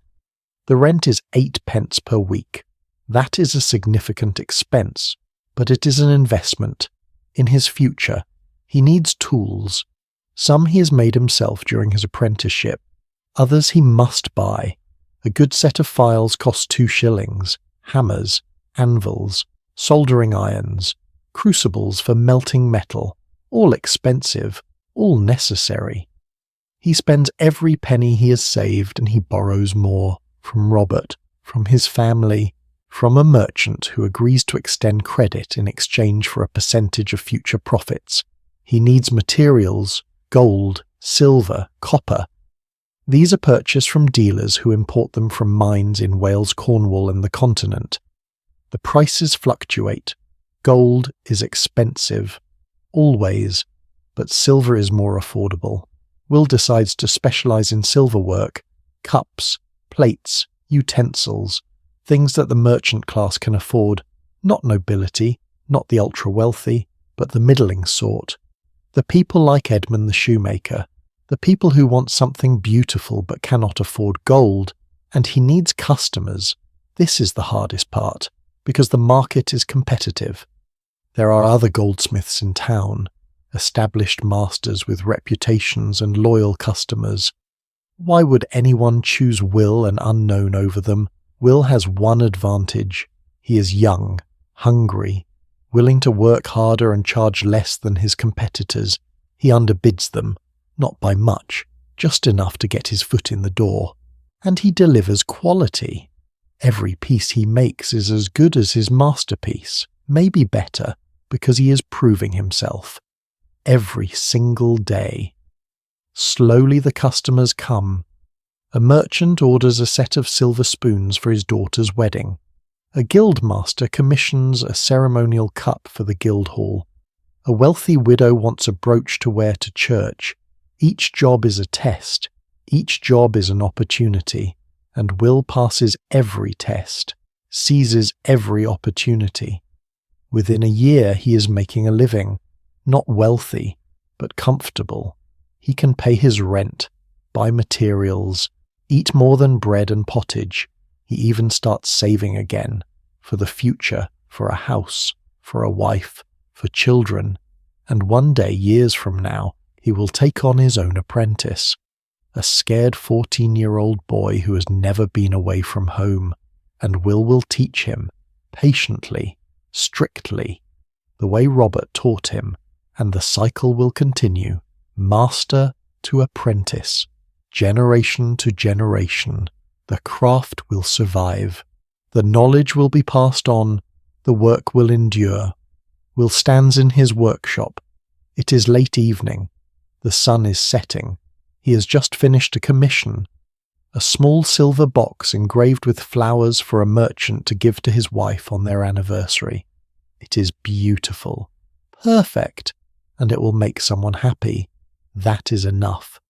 He looks at his hands, scarred, calloused, stained with chemicals and soot. These hands have created beauty, have transformed raw metal into art, have built a life from nothing. And they are not done yet. There is more work to do, more to create, more to prove. But for now, Will allows himself a moment of pride, of satisfaction, of quiet joy. He has made it. Against all odds, he is a master craftsman, and that is something no one can ever take away from him. The church bells ring, vespers, evening prayer. The day is ending. But the story is not, because what we have witnessed here over the course of this long day in a 15th century English town is not just history. It is humanity. The same struggles, the same hopes, the same determination to create meaning in a difficult world. And as we prepare to close this chapter to reflect on everything we have learned, we must ask ourselves, what does this all mean? What can we carry forward from this vanished world into our own? Let us find out together. Stand with me one more time. Not in the workshop, not in the marketplace, not in the church or the tavern or the dark streets. Stand with me on a hill just outside the town walls. It is sunset. The same sunset we have watched 11 times now, but different. Because this time we're not watching the day end, we're watching a world end, or rather transform. Because the 15th century will not last forever. Change is coming. The printing press, the Reformation, the discovery of the New World, the Renaissance, everything that makes this world what it is will soon be swept away. But not yet.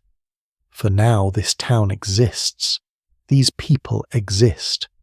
And from this hill we can see it all. The church tower rises above the rooftops, its bells silent now waiting for Compline. Smoke curls from 100 chimneys.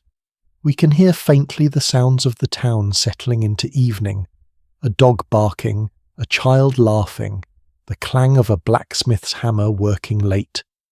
These are ordinary sounds, unremarkable, and yet they are everything, because they are the sounds of life, of human beings doing what human beings have always done, working, loving, surviving, creating meaning in a world that offers no guarantees. We have spent a long, exhausting, beautiful day walking through this town. We have met people, Agnes grinding grain before dawn, Will the frightened apprentice who became a master, Joan selling eggs in the marketplace, Edmund and Catherine building a marriage and a life, Richard surviving a battle he never wanted to fight, Ellen losing a husband and rebuilding alone, Geoffrey patrolling the dark streets, and dozens of others named and unnamed whose stories have shaped this place. What have we learned? What can we take from this vanished world? Let me start with something that might surprise you. These people were not so different from us. I know. They lived 600 years ago. They had no electricity, no medicine, no understanding of basic science. They believed things we would consider absurd. They accepted injustices we would find intolerable. Their world was smaller, darker, more dangerous than ours in almost every measurable way. But here is the thing. They felt the same things we feel. They loved their children. They worried about money. They dreamed of a better future. They found joy in small things, a warm fire, a good meal, a kind word. They struggled with the same fundamental questions. What is my purpose? Am I doing enough? Will I be remembered? Am I loved? The circumstances were different. The details were different. But the heart of the human experience that has not changed. And I find that both comforting and humbling. Comforting because it means we are connected to these people across the centuries. Humbling because it means that 600 years from now, people will look back at us and think, how did they live like that?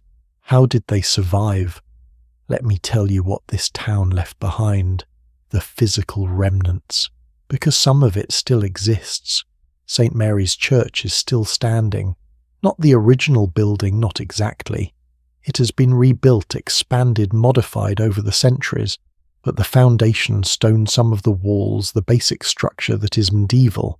If you were to visit this town today, you could stand in the same spot where Catherine stood on her wedding day, where little John was baptized, where Richard prayed before going to war. The space remembers even if the people are forgotten. The marketplace still exists. The street names have changed. The buildings are different, but the layout is the same. Market Street, Silver Street, Cordwainer Street. These names were already old in the 15th century, and they endure. A kind of linguistic fossil preserving the memory of the crafts and activities that once defined this place. And there are objects, scattered across museums, private collections, antique shops, silver cups, gold rings, illuminated manuscripts, account books, wills, court records, scraps of evidence that these people existed, that they worked, that they loved, that they mattered. Will's cup, the masterpiece he created, might still exist. Somewhere. We do not know, but it is possible. And if you were to hold it in your hands, if you were to run your fingers over the engraving, you would be touching something that Will touched. Something he created with skill and care and hope. That is time travel, real-time travel, not in a machine, but through the objects that connect us to the past. But the more important legacy is not physical. It is the ideas, the systems, the ways of organizing society that were developed in the medieval period and still shape our world today. The guild system, for instance. We do not have guilds anymore, not in the medieval sense, but we have professional associations, trade unions, licensing boards. All of these are descendants of the medieval guild. The idea that craftsmen should regulate themselves, maintain standards, train the next generation that comes from the guilds. It is a legacy we still live with. The apprenticeship system. We still use this. Electricians, plumbers, carpenters. They all train through apprenticeships. The details have changed, but the basic structure learning by doing under the supervision of a master that is medieval. That is Will and Robert. That is a legacy that has endured for 600 years. The idea of the town as a corporation, a self-governing entity with its own laws, its own taxes, its own identity. This is medieval. Before the medieval period, most people lived under the direct authority of a lord or a king. The town with its elected council, its charter, its freedoms, that was a revolutionary idea. And it laid the groundwork for democracy, for self-governance, for the idea that ordinary people can and should have a say in how they are governed. And marriage. The Christian model of marriage based on consent monogamy and mutual obligation that is a medieval invention, or rather a medieval refinement of earlier traditions. The idea that both parties must consent, that marriage is a sacrament, a partnership blessed by God, that it is for life. These ideas were developed and codified in the medieval period, and they still shape how we think about marriage today, even if we have moved beyond some of the more restrictive aspects. But the legacy I find most interesting is this: the idea that ordinary people matter, that their lives have value, that their stories are worth telling. In the ancient world, history was about kings and generals and philosophers. The lives of ordinary people were invisible, unrecorded, lost. But in the medieval period, something changed. We start to get records of ordinary transactions, court cases, wills, guild records, letters like the Paston letters that document the daily lives of non-aristocratic families. This is new. This is revolutionary. This is the beginning of the idea that everyone has a story, that everyone's life is meaningful, and that is why we have been able to spend this day in a medieval town. Because someone 600 years ago thought it was important to write things down, to keep records, to preserve the details of ordinary life, and we owe them a debt. Because without those records, these people would be completely lost. We would have no idea how they lived, what they ate, how they worked, how they loved, but we do know, and knowing we can learn. So what are the lessons? What can we take from this day in the 15th century and apply to our own lives? First, the value of craftsmanship, of taking pride in your work, of creating something that will last. We live in a world of disposable goods and planned obsolescence. Everything is designed to break, to be replaced, to be forgotten. But there is something deeply satisfying about making something well, something that will endure, whether it is a physical object like Will's cup, or a skill, a relationship, a body of work.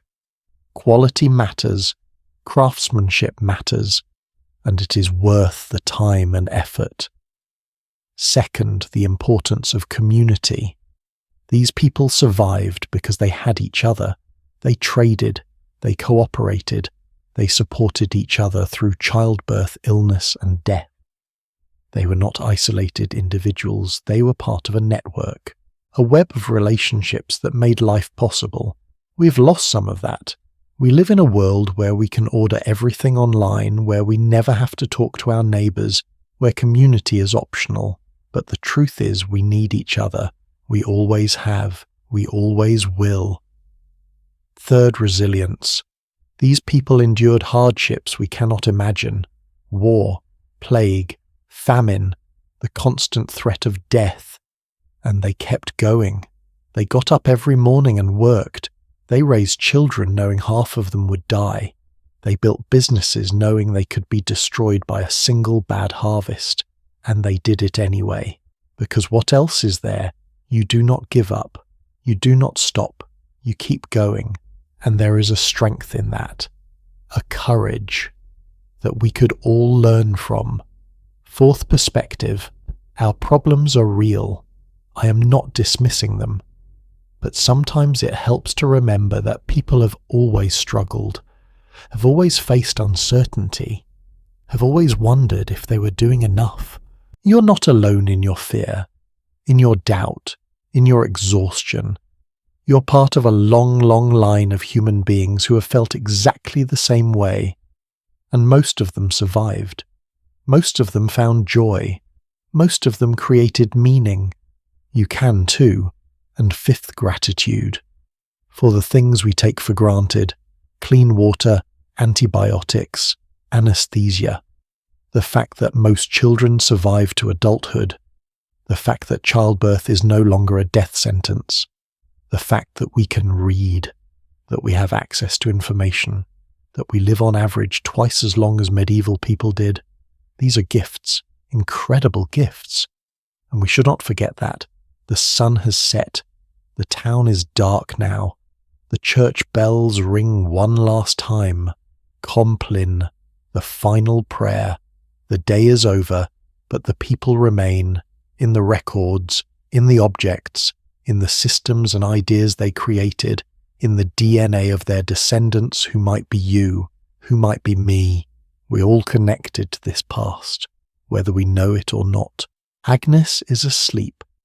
Her work finally done, dreaming of nothing because she's too exhausted to dream. Will is in his workshop banking the fire one last check of the tools before bed. Catherine is nursing baby Thomas, wondering if this child will survive, praying that he will. Edmund is already snoring oblivious. Richard is staring at the ceiling, seeing the faces of the men he killed at Towton, knowing he will never forget. Ellen is counting her money, planning for the future surviving. Geoffrey is making his final round the lantern, flickering the night almost over. And somewhere in the darkness, someone is being born. Someone is dying. Someone is falling in love. Someone is losing everything. Because this is life. This is what we do. This is who we are. I started this journey by asking you to imagine what it would be like to live 600 years ago. To wake up in a world without electricity, without modern medicine, without any of the comforts we take for granted. And I hope over the course of this day you have felt it. The hardship, the beauty, the fear, the hope, the sheer relentless humanity of it all. These people were not better than us. They were not worse. They were just people, doing their best, in a world that was often cruel and always uncertain, and they left us a legacy, not just in objects and institutions, but in the example of their lives, the reminder that we too can endure, can create, can find meaning, can matter. The fire burns low, the night is silent, and in a few hours the bells will ring again. Matins, the first prayer, the new day, and it will all begin again. The grinding of grain, the lighting of fires, the baking of bread, the opening of shops, the ringing of bells, the cycle of life. But that is a story for another time. Thank you for walking with me through this town, through this day, through this vanished world. I hope you have seen something of yourself in these people. I hope you have found something worth remembering, worth carrying forward. The past is not dead, it is not even past. It lives in us, in the choices we make, the values we hold, the work we do. We are the continuation of their story, the next chapter, and what we do with our lives that will be our legacy, our masterpiece. So go, create something that lasts, build something that matters, love someone deeply, work with pride, endure with courage, and when your time comes, when the bells ring for you one final time, may you leave behind something beautiful, something true, something that will connect you to the future the way these people are connected to us. The story continues, always, and you are part of it. Until we meet again, take care, be well, and remember the past is closer than you think.